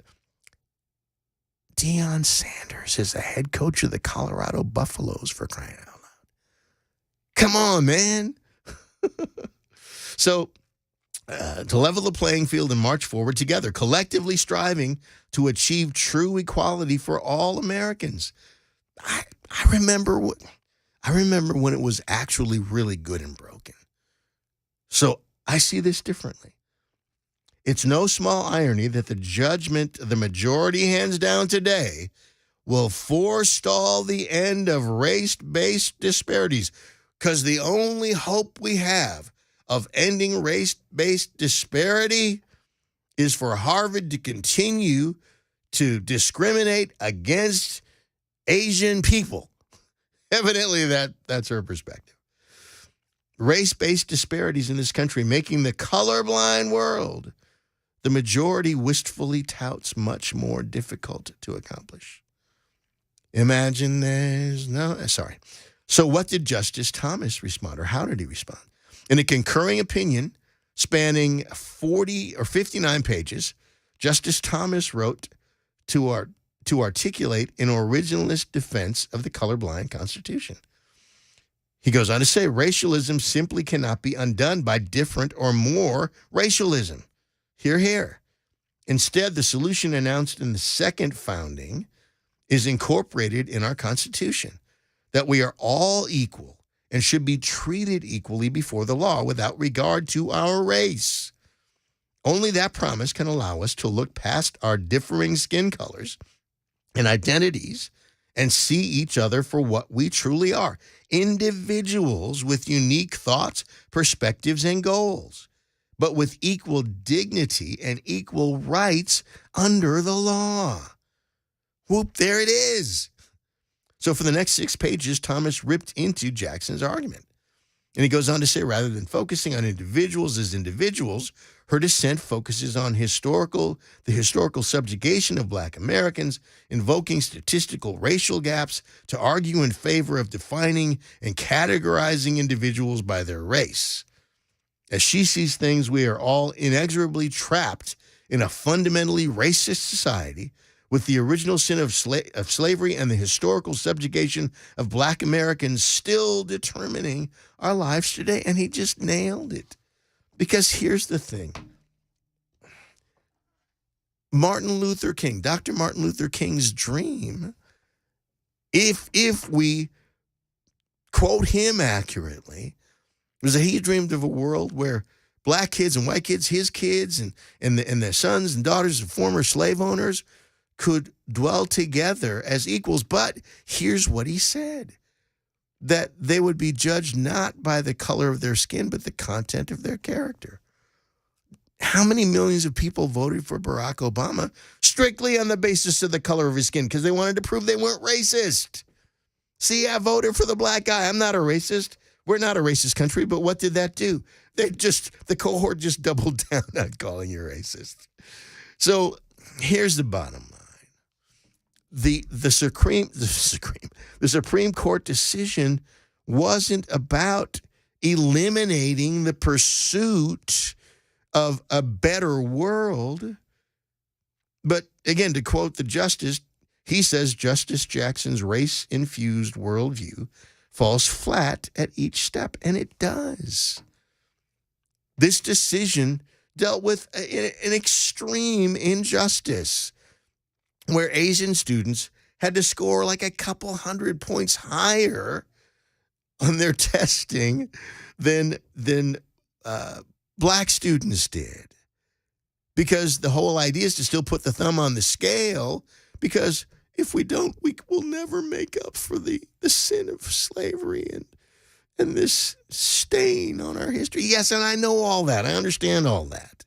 But I don't want to penalize Asian students now for things that had nothing to do with them that happened then. And you shouldn't either. So that's what the decision was about. And you know what? we're going to go ahead and we're going to take a break right now. And we're going to be back in a minute. We're going to take a call or two and kind of wrap this segment and this topic up. 99.7 Super Talk, 99.7 WTN. Dez Dickerson in for Matt Murphy. We'll be right back.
All right. See, I just got caught up in the riff for a minute there. It sounded almost like Barracuda, only different. And actually, the Fisher Brothers, who started Heart, are friends of mine that wrote that song. And I hope their mailbox money is still very happy on that song. I hope it is. But all right. So before we go another step forward, I want to, again, just thank everybody for, hanging in on, a deep, deep dive. I mean, that wasn't finger food. We just had a slab of dinosaur meat just now. And again, I respect this audience and that, I don't have to spoon feed you. Hello. And I really appreciate that. I also appreciate Derek in Ashland City staying on hold and persevering. So we're going to let Derek come aboard and see what he's got for us today. Derek, you there? Derek, you there, my friend? Yes, sir. Thank you. I'll try not to give you a long sermon, keep this short and sweet, but when you made the comment about the heart of man and you went to Genesis, I just felt led as a pastor. I deal with this all the time. People are wanting to know, are we at the end times? What's going on? And so the quick and short of it is the nation of America is following just like the children of Israel did just before Babylon came in to conquer. And you remember Jeremiah cried out for 40 years, for them to listen. But when you spoke about the heart of man, this is the issue they had and the issue we still have today. And in Proverbs 21, it says the king's heart is like channels of water in the hand of the Lord. And I just wanted your callers, I know most are Christian conservatives, but that even there in Christian evangelicals across our nation today are not Christian. They're fake Christian. I just say that bluntly. They're no different than the children of Israel. Their hearts are far from God. They're filling up the arenas and the entertainment venues on the Lord's Day instead of worshiping with the church. And now they're wondering what's happened. What's happened? Well, their hearts are not right. Go back to the founding of our country, and they allowed slavery.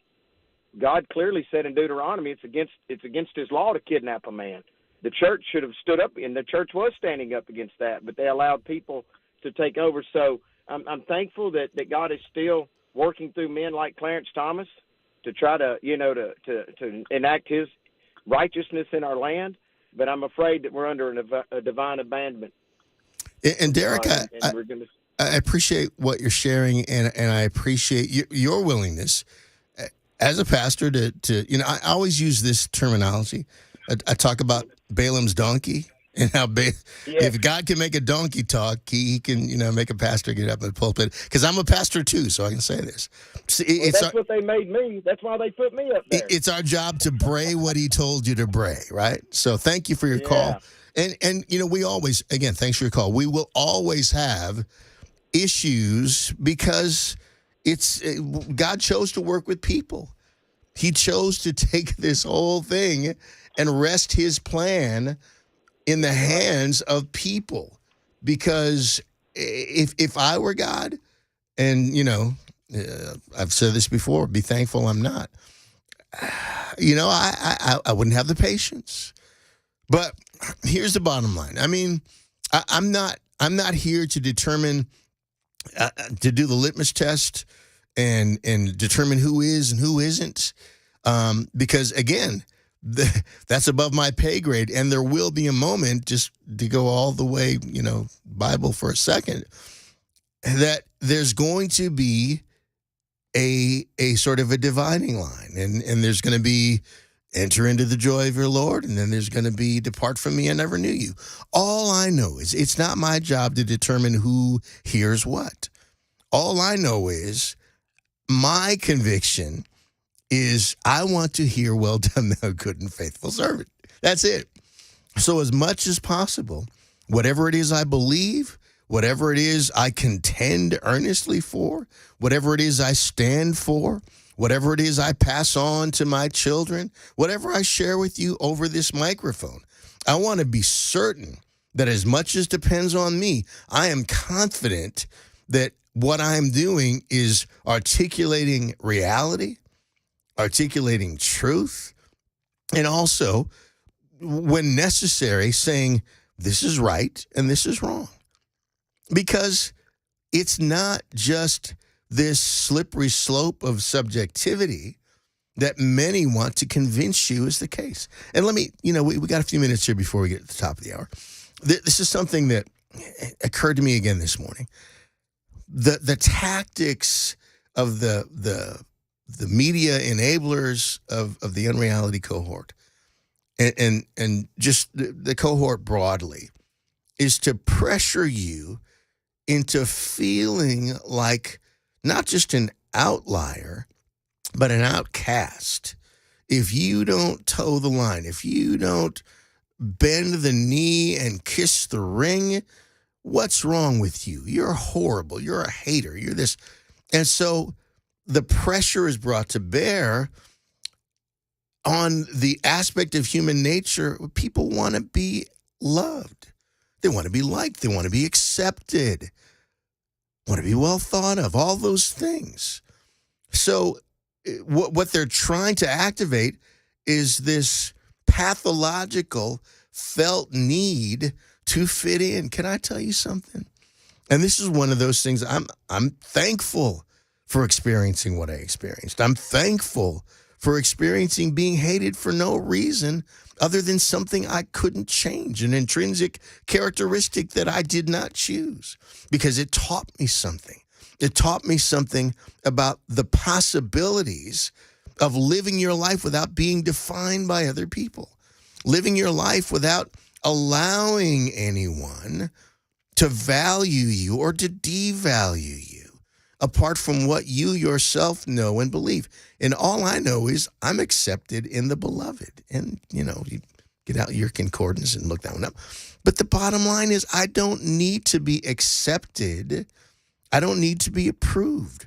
But what I am going to do is earnestly contend for the truth. I'm going to earnestly contend for reality. And in the meantime, I hope that enough other clear thinkers will be bold and step up and decide to do the same. Not be pressured into woke, unwoke, this, that, the other thing. Just stick with reality. Can we just do that? All right. So we're at the top of the hour.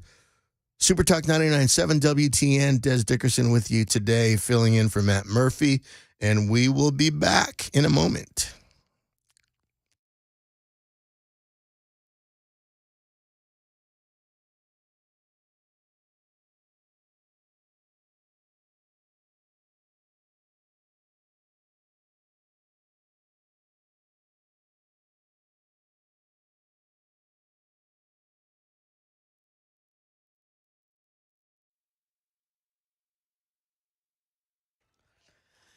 It is 2 o'clock. I'm Mac Morey with your top stories. 89 degrees. Got a slight chance of thunderstorms this afternoon. Complete weather forecast 5 minutes away.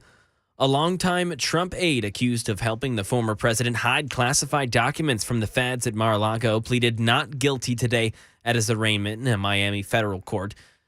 Olivia Rubin was outside of that courthouse. The former president's aide, Walt Nauta, has now officially been arraigned as part of the classified documents case. It was, quite frankly, a very short and procedural hearing here today. It lasted not even 5 minutes, but really what it did was kick off the rest of the case and allow it to proceed forward. I would note that Nauta inside of that courtroom barely said anything. It was actually his attorney, Stan Woodward, who entered his not guilty plea. Here in Tennessee, downtown road closures starting tomorrow. The Broadway Bridge will be shut down until September 7th as replacements of the bridge get started. This means Upper Broadway will be closed from 8th to 13th Avenue, and 11th Avenue will be closed from Porter Street to McGavick Street.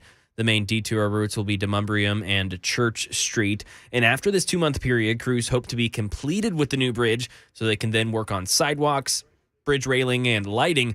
And the ultimate date they hope to be done with everything is October 31st. And staying here in the Volunteer State, now over in Memphis, where some new developments are coming in the Eliza Fletcher murder case. Shelby County DA Steve Mulroy will seek the death penalty for the man charged in Fletcher's murder. The mother of two and kindergarten teacher disappeared while going for a jog early in the morning, September 2nd, 2022. Police say they found signs of a struggle, and after more than 3 days of searching, they found Fletcher's body behind a vacant home. The day after Fletcher's disappearance, U.S. Marshals arrested Cleotha Abston based on DNA found on a pair of sandals near where Fletcher was kidnapped. Abston pleaded not guilty to first-degree murder and kidnapping charges during arraignment in February. He is also charged with raping a woman a year before Fletcher's murder, but he wasn't arrested before Fletcher's murder because results of that rape test kit were not available. Ken Weaver, WTN News. And right now in Nashville, Metro Police are working to gather surveillance footage to try to identify suspects in one of the deadly shootings over the 4th of July. Channel 4's Michael Warwick reports from the Overlook Ridge Apartments in Bordeaux, where police say 7 men fired more than 100 shots in the murder of 27-year-old Christopher Harris as he stood near his vehicle. Metro Police say at least one of the men was armed with a rifle, and the group fled in 3 separate cars. Investigators are hoping someone knows at least one of the men who unloaded on the victim. Callers can remain anonymous. And the motive for the attack right now remains under investigation. And that is the latest news. Weather's next. I'm Mac Morey, WTN News.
All right. We've rounded the clubhouse turn. We are headed toward the 19th hole, ladies and gentlemen. And you know what? It's been an interesting day because we've kind of gone from Bridezilla to Clarence Thomas and everywhere in between. But you know, I wanted to mention some of you know I had like just a weird health mishap a couple of weeks ago. I lost my voice on a day that I was actually on air, and I mean, lost it big time. Well, again, I've told the story before. Subsequently, found out I was on the tail end of strep. So then they put me on antibiotics and blah, blah, blah. But the bottom line is my voice was gone. So it's been like a process coming back since, because there were already some pre-existing issues. Next surgery, they go in and they move your vocal cords over. It's grisly. But so I already had some issues, right? The one thing that I don't want anybody to mess with is my voice, but I already had some issues. So the strep kind of, as my vocal therapist would say, my vagus nerve was offended by what was going on. So here's the deal. I felt good today. Felt like, I feel like my voice is almost back. And wondered, am I going to fatigue? What's going to happen on air? But here's the thing here's the twist this morning. We're talking earlier about, some of the commercials for some of the, the pharmaceutical companies, some of the drugs, and this will help your runny nose, but your left arm will, screw itself out of the socket, and just that whole thing. So last night I started getting like this weird like itchiness, like in disparate places, the face and the arm, and I found out this morning. I was talking with my wife about the antibiotic thing, and some people, she was talking about how her doctor had told her, because we ended up all three of us that are at home full time, my wife, our youngest son, myself, all ended up being put on antibiotics because this thing was kind of running its course. So she told me that some people, certain antibiotics, if they put you on a long course of them, when you come off of them, your body like develops like a rash or something crazy. Now, why didn't they tell me that to begin with? Because I was itching like I had slept overnight in a poison ivy patch, and it's subsided now. But man, that was again, sometimes the cure is worse than the disease. But I'm glad that my voice is back. Glad to be back. Glad to be back with all of you.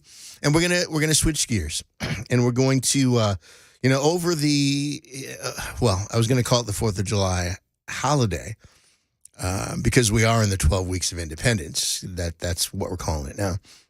But there were shootings. There were more mass shootings, and around the kinds of holidays where people gather. It's just become sort of a common occurrence.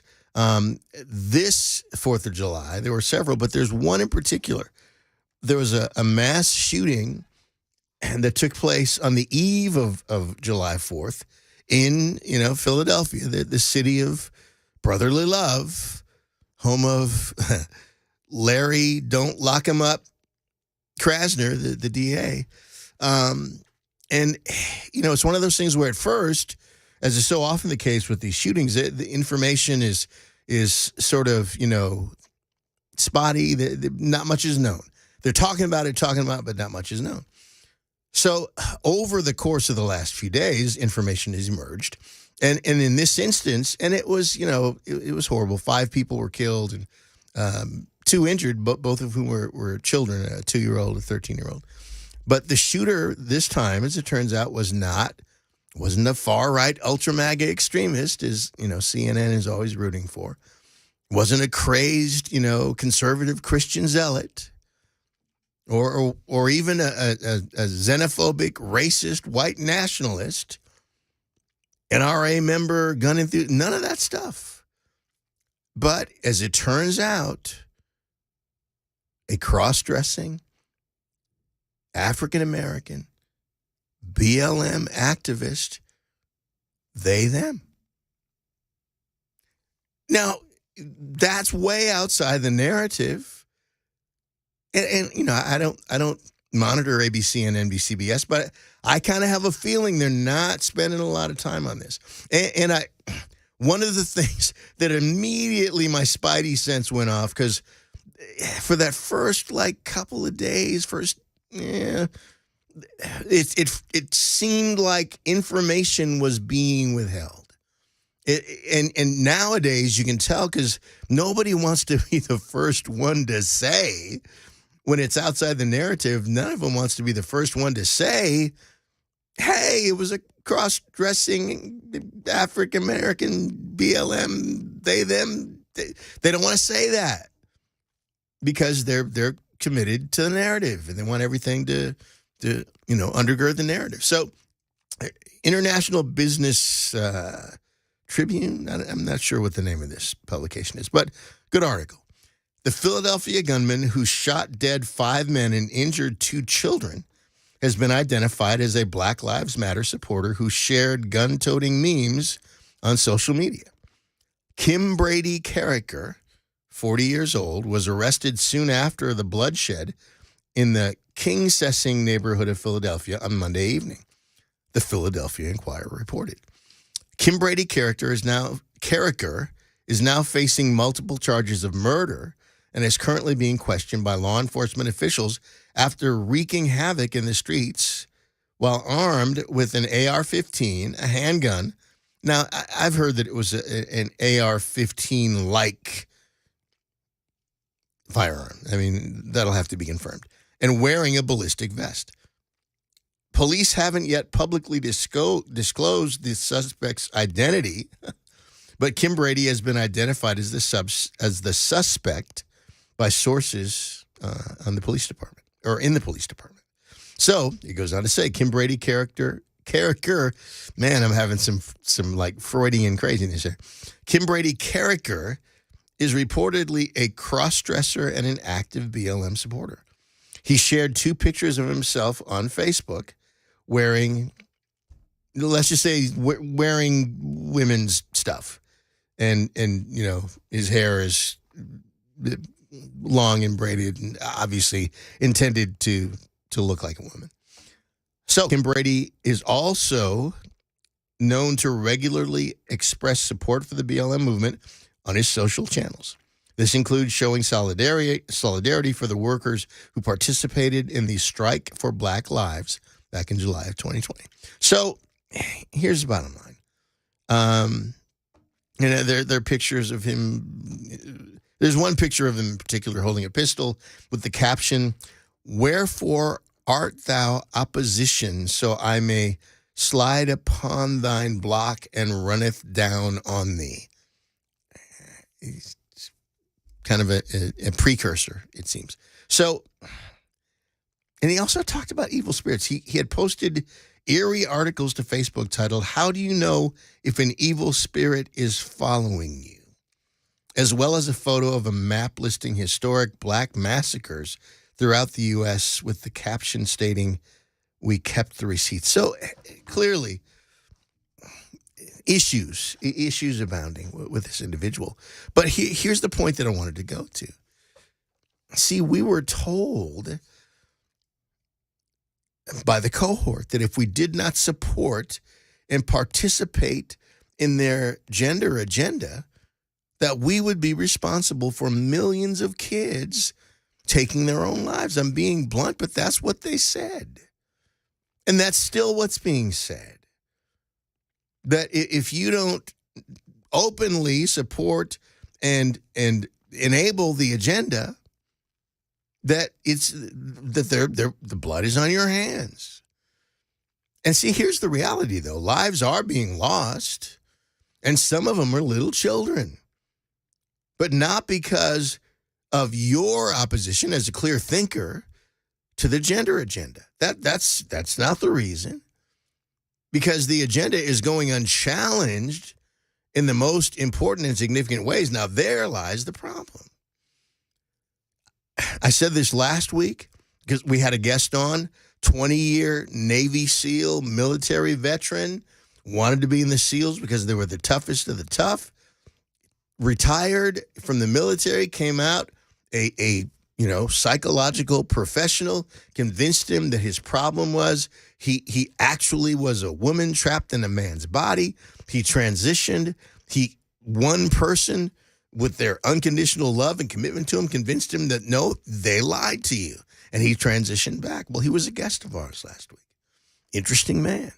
But I said then, to the clear thinker, transgenderism is not about hate, but it's about sanity and reality. That's what we're dealing with. It's not about us hating anybody. It's not about us hating on anybody. That's not what it is. See, the cohort heaps hatred on people who hold to traditional or, heaven forbid, biblical principles with respect to the roles of male and female. That's considered to be hate. That's considered to be hateful. But clear thinkers don't hate those with whom we disagree. It's not true. And we can separate people from their beliefs, from their ideas, and from their precepts. We can walk and chew gum at the same time. And in reality, I've said it before, I'm going to say it again. Your who and your do are two completely different things. You are not necessarily what you do. And in our culture, we have a huge problem. We conflate what we do with who we are, and that's so messed up. Your who and your do are two different things. Now, I will say this. I said it then. I'm going to say it again.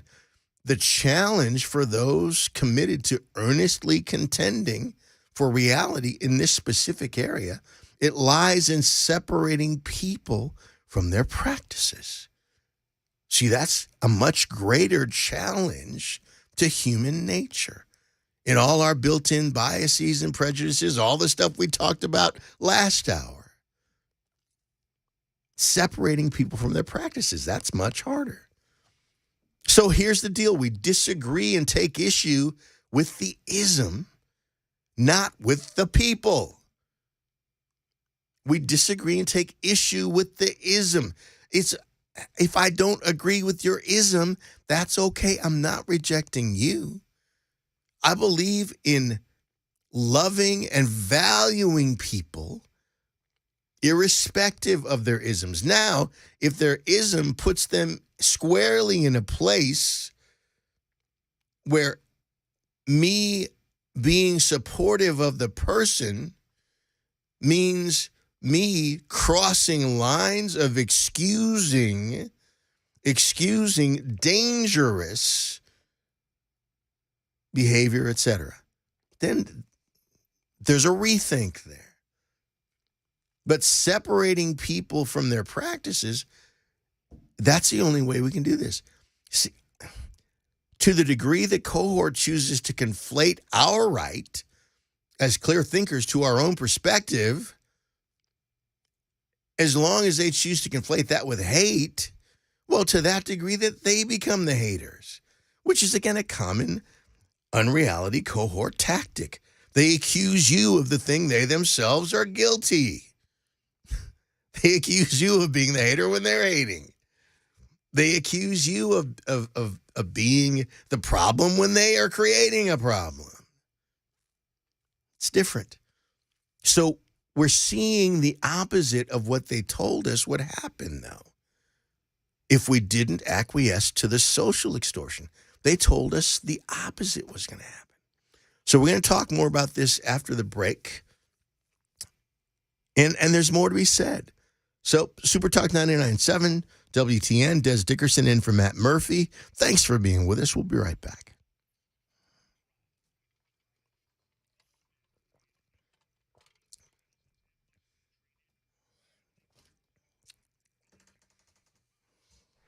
Hey, folks, I'm Paul Winkler. Hey. One of the things I've been hearing a lot from people lately is the concern about the dollar crashing.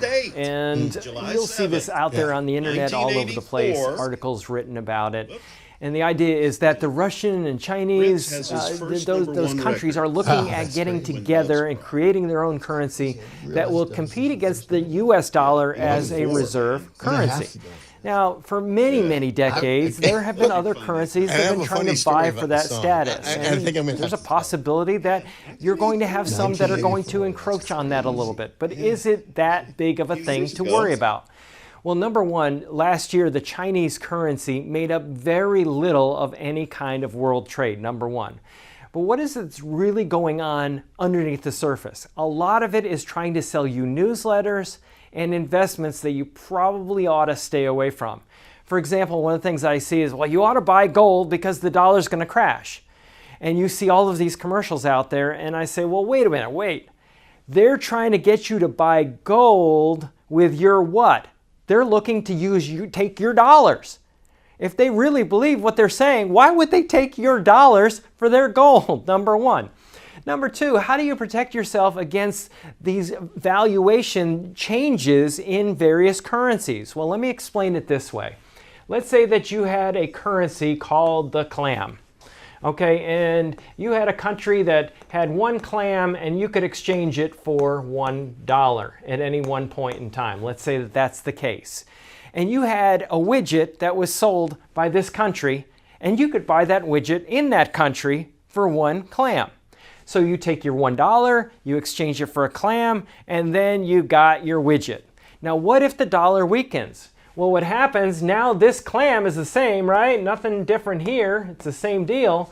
But instead of $1, now it takes $2 to get the clam.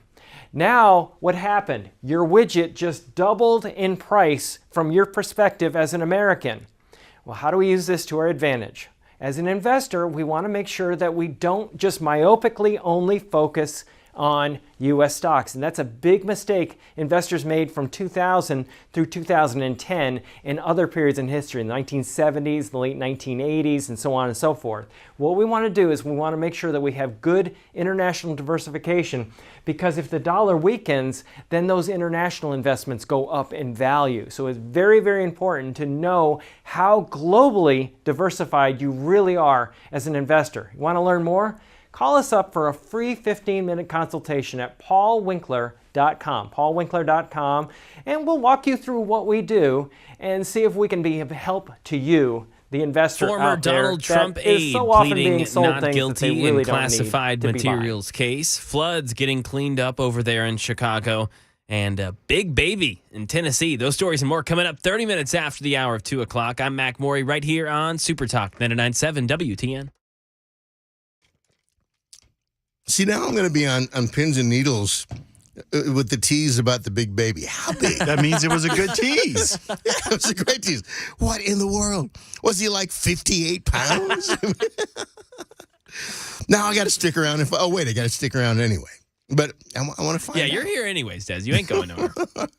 And I could probably recite every one of these commercials in my sleep right now. I probably am. I have to ask my wife. Anyway, a big baby.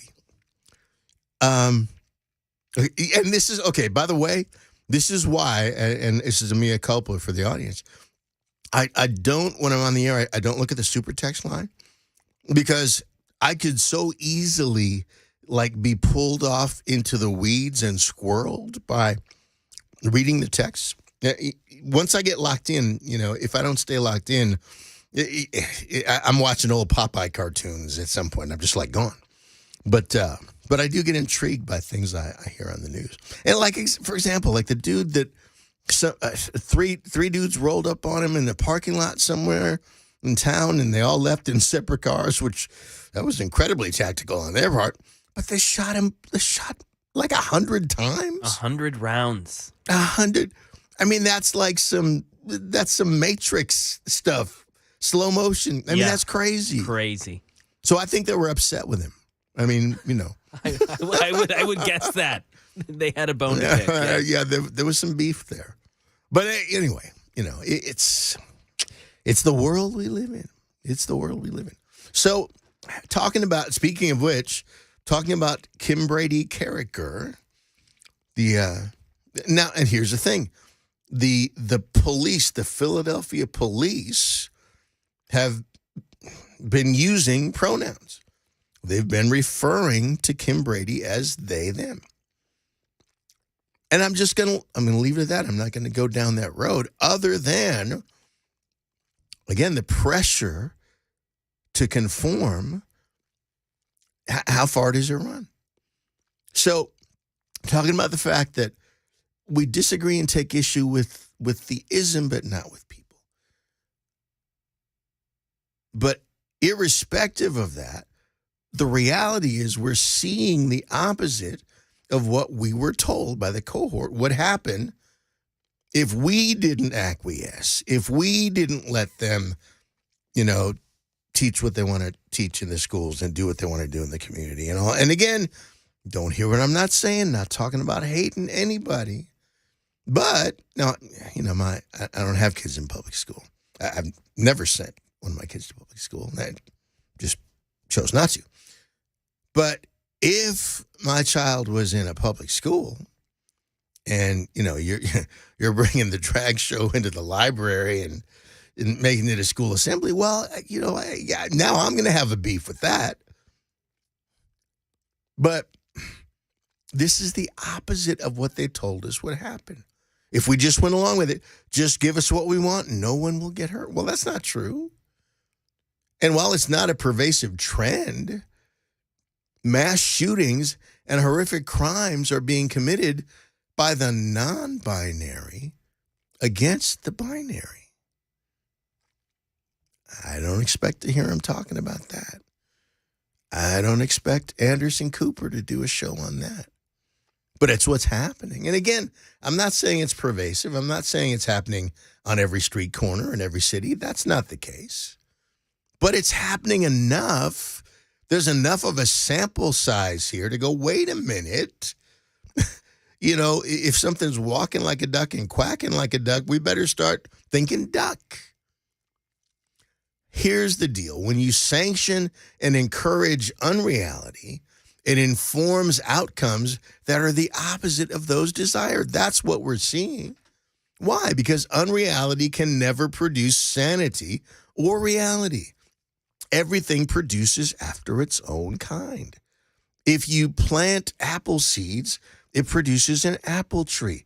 It doesn't produce a giraffe. It's not rocket surgery. So mass shootings are not expressions of wholeness, reason, or understanding, but the opposite. And if encouraging the unfettered expression of unreality is supposed to produce and foster wholeness, well, then where is it? Why are we not seeing it? Because that's what we were told. If we just play ball, if we just go along with it, it's going to create some sort of kumbaya moment. But that's never true. Because with every iteration of unreality, that's what we're told every time. But see, this is because just saying it so can't produce wholeness any more than rocks can produce gerbils. And the tribe of it is if we say it is, they keep saying it is, but it ain't. Like all neo-progressive presuppositional dogma, it is garden variety unreality, period. And if the stories we tell ourselves and one another are lies, what can they produce other than bigger and more hideous lies?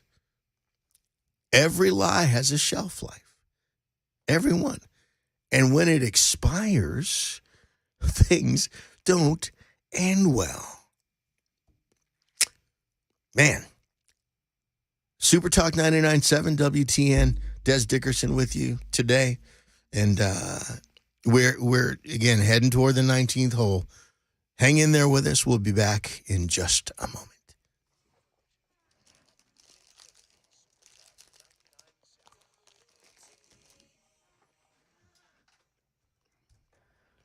30 minutes after the hour of 2 o'clock, I'm Mac Maury with your top stories. 93 degrees in Nashville with a humidity of 46%. Storms possible later today. Got a full weather forecast coming up in about 2 minutes.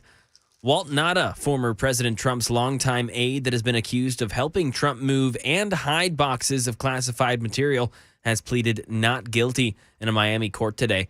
Nauta was initially indicted alongside his boss and charged with 6 counts as a part of special counsel Jack Smith's investigation. He's important because, according to the indictment, he moved the boxes. Former President Trump gave the signal, and Walt Nauta carried it out. And he's the former president's personal valet, so he was following orders. But in doing so, the special counsel says he helped the former president obstruct the investigation into all those classified materials that were found at the former president's Florida estate. That was Aaron Katersky reporting. Over in Chicago, neighborhoods are cleaning up after rounds of flooding rain this week. Christian Picos reports from the city's south side. Richard, per year, picks up scraps families have tossed to the side of the road after the storm and places the debris in his truck.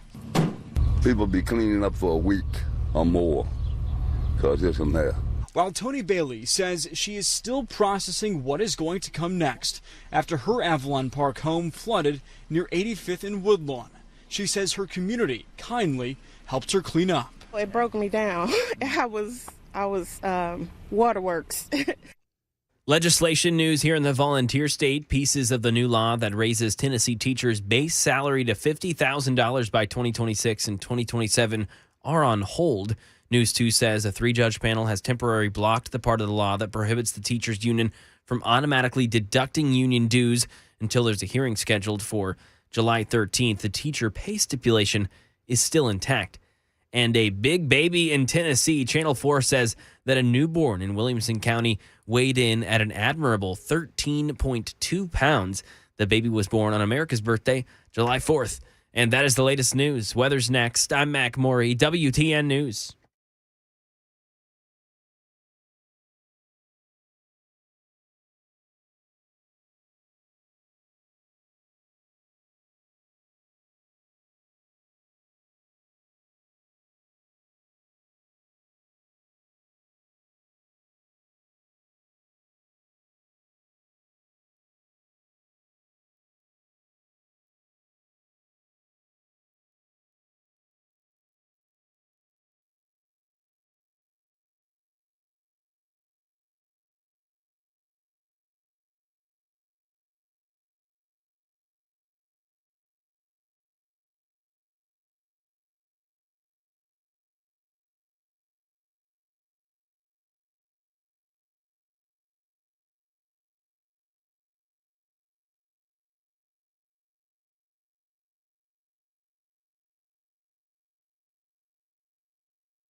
I have to admit, I'm a little let down by the big baby story.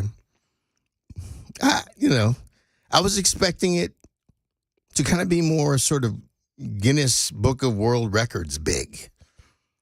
13 pounds? Okay, that's sizable. I mean, I wouldn't want to have to deal with that, but I don't know, man. 13 pounds. I mean, I've heard of babies bigger than that. Half the guys in the NFL weighed more than that when they were born. So, anyway, that's just me. I was hoping for like a 27-pound baby. Let's just cut to the chase.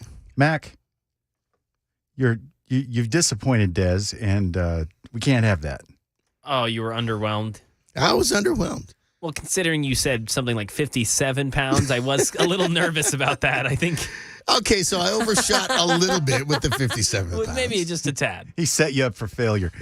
but still, at least in the 20s. Like a 23-pound baby? Now we're talking. Are you trying to kill the woman? They could do a C-section. They could do something about that. I'll scratch the story, Dez. I'm sorry. That's all right. It's all right. We'll come up with something more spectacular next time. We'll just start making stuff up. Like they do at the New York Times. We'll just make it up. Why not? Now, but here's the other thing that occurred to me. And see, everything I hear, my brain goes somewhere with it, which, again, makes the commercial breaks like, woo. So, Walt Nada, and I'm still wondering if he's related to Halote Nada. I'd like to find that out. Oh, yeah. Because he was a big boy. He was a beast. And if this guy was President Trump's personal valet, well, I don't know, probably would be. I'd want to hire a big dude. If I could afford to hire anybody I want, I'm hiring a big guy. I'm just going to do that. So here's the thing, though. So and I realize this is a remote hypothetical, if they had decided to indict him and then, deny him bail or whatever, and Walt Nada has to go to prison or go to jail, not prison yet, then, it's a typical, well, man, what are you in for? Well, I shot 12 people at Piggly Wiggly. What are you in for? I robbed, 15 banks with a zip gun, whatever. What are you in for? Well, I moved some boxes. Yeah, he might want to make something up, if he ends up in that situation, because you're not going to develop cred on the inside. You got busted for moving boxes. I mean, we understand the seriousness of the charge. However, it'd be like Richard Pryor and Gene Wilder. And what was the movie they were in? Oh yeah. Oh, is that the one with the train in it or whatever? God, no, I can't remember, but it's just he's trying to explain to Gene how you got to be tough to survive in jail, and it was just hilarious watching him try to put the facade on. And I wonder if that's where Eddie Murphy got the idea for kind of the approach he took in Trading Places, where he was in jail talking about my code name was Agent Orange or whatever. Yeah, it's all about borrowing from one another, isn't it? At the end of the day. Yeah. Silver Streak. Yeah. Yes. Man, those guys were really comedic geniuses. And it's a pity that, there's a whole generation that really knows nothing about them. Quick aside, because this part of the show, this is where you go aside from time to time, or astray, as it may be. So, I'm sorry, it was Stir Crazy, actually. Stir Crazy, yes. Silver Streak was the one I was thinking of with the train or whatever in it. Different flick. So Richard Pryor, remember, the incident where he had, been freebasing cocaine and had set himself on fire, inadvertently, literally set himself on fire. And he was, understandably out of the public eye for a good bit of time in hospital first and recovering, had good doctors, whatever. We happened to be in LA. We had a night off in Hollywood, and we decided, it was actually a friend of ours said, hey, I put you guys on the list over at the Comedy Store. So we went to the Comedy Store on Sunset. And what really weren't a lot of people there. It was us at one table and maybe, 4 or 5 other tables of folks. So we're sitting there, and, we're just there. We got a night off, never been to the Comedy Store. So we're sitting there, and on stage, and no opening act, no nothing. On stage comes Richard Pryor. Unannounced. We had no idea. So Richard comes up, and we're like, we're sitting like we're this table in the front. And he proceeds to do like an hour. And he talks about the fire. He talks about, and he told some incredibly funny jokes that, now people, they wouldn't let you do stuff like that. But I mean, he did this thing where he lit a match and went, "What's this?" And we don't know. It's Richard Pryor. And he does this thing with the match running, which, the self-effacing nature of the humor in the face of what he fully admitted then, because he took us on this journey and talked very seriously, the impact it had on his concept of his own mortality, all these things. So it was an incredible experience. But, it was Richard Pryor's first performance after, his near-death experience, having set himself on fire in the process of trying to freebase. Did you get the impression that he was testing it out live, or was this a final set, or was he working on the material? Or he was definitely working on it, and also still working through some stuff himself. That's what was amazing about the night, because it was clear at times it was like a therapeutic thing for him. The first time he had actually processed that in public. And then there were other bits where they did show up. There's some things that I did subsequently hear later on that, he tried out that stuff that night. But it was pretty amazing. We had a number of those kinds of experiences where we just kind of found ourselves like this Forrest Gump kind of Where's Waldo thing. We just kind of found it. And so not all of them were good. I mean, some of them, we were in Manhattan the night that John Lennon was shot, and there's some of the stuff was grim. But then there were situations like that were like, wow, that's just amazing. And this reminds me, I was just told a few moments ago that today is the anniversary. It was this date in 1984. Prince had his first #1 single, and I had no idea.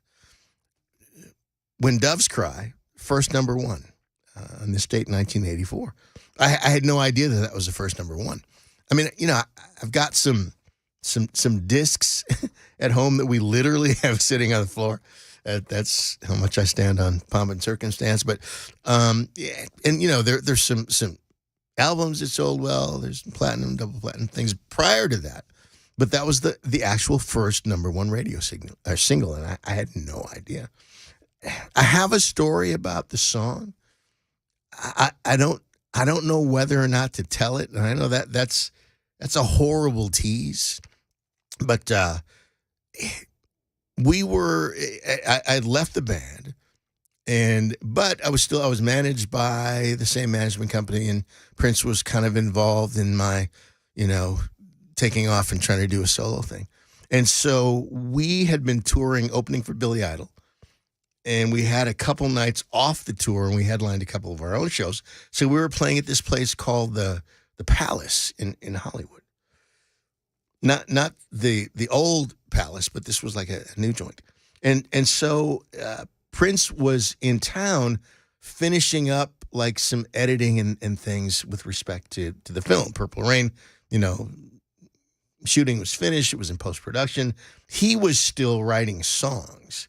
And in reality, what ended up happening was there was supposed to be an actual official Purple Rain soundtrack album, but he ended up kind of continuing to write, which was kind of the way he was wired. And he did like a whole other album that ended up being the album Purple Rain, and it was not the soundtrack.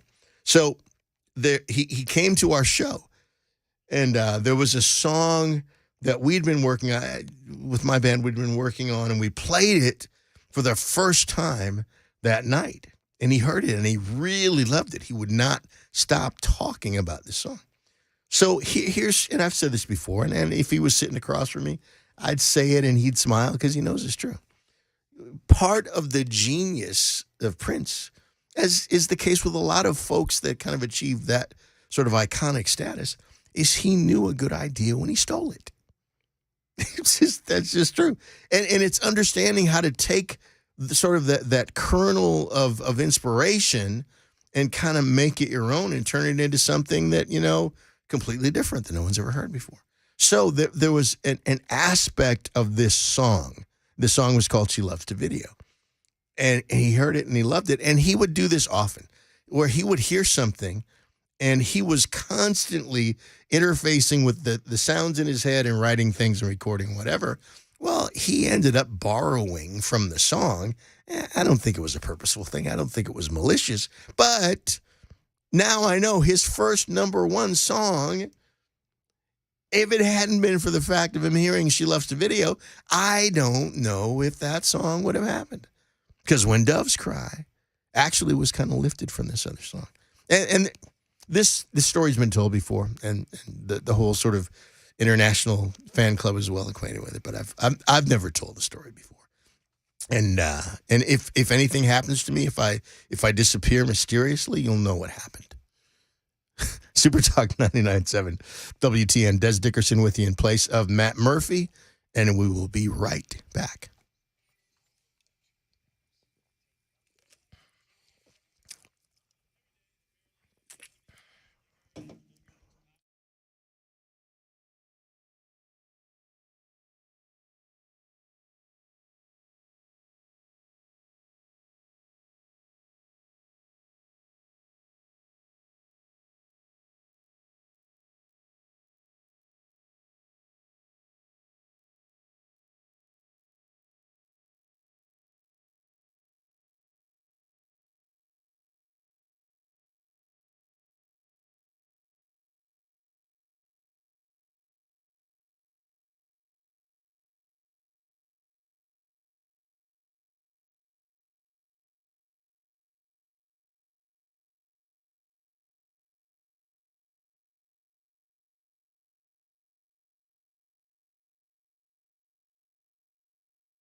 The future of the fairgrounds in the Metro Council's hands. BUIs over the 4th, and Britney Spears claiming she was slapped by a security guard of a new rookie NBA player. That and more coming up at 3 o'clock right here. Super Talk 99.7 WTN. Well, clearly that rookie has to be a Zoomer. He doesn't recognize Britney. And I'm saying that in jest because that's not cool. Well, and in fairness, when you talk to her in person, it's much different hearing her without the auto-tune. That is true. That is true. I've never met Britney, but I've met her younger sister. Can't remember her name. Jamie Lynn? Jamie Lynn, yes. Met Jamie. Nice girl. Not a real stirring conversationalist, but nice girl. So, and now we could just take these last moments and just tell funny stories about famous people and completely ruin your perspective. What do they say? Never meet your heroes. Oh, ain't that the truth? And I wonder how many people have thought that as they walked away after meeting me. Never meet your heroes. But I will say this: there have been some people that I've met that were awesome. I talked a few weeks back when Tina Turner passed away, and she was just awesome and gracious. Asked me to come. My wife at the time and I just come back and just hang out with her after the show and spent 45 minutes, an hour talking. And there have been other people that were like Gene Simmons. Gene, he gets slagged a lot, but he's a great guy. I mean, I'll tell the story real quick.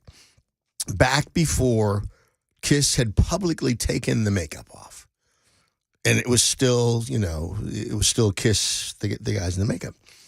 We were playing a club called the Bottom Line in New York City, which at that time was like, if you played the Bottom Line, man, that was it. You were in. I mean, that was, one of the places where kind of Springsteen first broke and whatever. So, and it was a horrible like venue, by the way. There was like this big pole in the middle of the stage, and the stage was oddly shaped, but it was the joint. So we were doing 2 shows at the Bottom Line. And, do show 45-minute break or a half-hour break, whatever in between. So we're back in the dressing room between shows, and one of our managers comes back with these 2, like, really tall guys. I mean, big guys, but really, really tall. And they notice they got on these huge shoes on top of being big guys. So we're sitting there, and manager eventually says, "Hey, I want you guys to meet Paul and Gene." Well, it's Paul Stanley and Gene Simmons. And they've never, at least by the public, they've never been seen without their makeup before. So here we are. First of all, it was one of those things where I was not a fanatical Kiss fan, but I was a big fan of what they had done and what they'd achieved. And actually, I'd been to one of their shows as a guest of one of the promoters back in Minneapolis. And so it was like, wow, we're meeting Gene and Paul without their makeup. This is amazing. But long story short, we had a great conversation. Again, very engaging guys, Gene especially. So fast forward, 20, 25, many years later, and I've moved here. I'm at this, this like closed sort of music business event. And they're bringing Gene in to speak to this, group of, 20, 25, like Nashville music people, business people. So I walked up to him. He's actually like standing outside, like on this deck, waiting to go in and speak. And I walk up and said, "Man, Gene, I don't know if you remember." He stopped me. And he said, "Dez, we met," and he named the year. It was backstage at the Bottom Line. And we talked about thus and so. But then he goes on to tell me what I've done since then. And yeah, after that, you left the band, you toured Billy Idol, and you did this, you did that. The dude knew my resume. And so by the time he kind of gets to that, I'm floored. Because like anybody kind of in that position, people have an opinion, and people have all sorts of ideas about what you are and what you aren't and whatever. But, in spite of, and I know he understands the power of the brand, and I know how invested he is in his Tales of Conquest and all that. And that's not, again, that's above my pay grade. All I know is that as far as people that I've met in this crazy business, he was one of the nicest folks that I've ever met. Other folks, not so much. You know what? Bruce Springsteen, another really nice guy. So there you have it. That's my and I didn't dish on anybody because I don't really do that. Every once in a while, you catch me in a bad mood, I might. But so there you go. Gene Simmons, Bruce Springsteen, and Henny Youngman. Okay, the next show you do, it's just going to be 3 hours of war stories. And I could do that.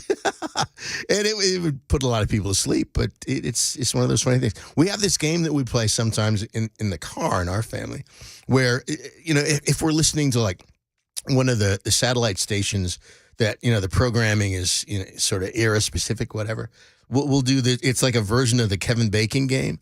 How many songs in a row do I have a connection to the artist, the band, someone in the band, someone connected with the record?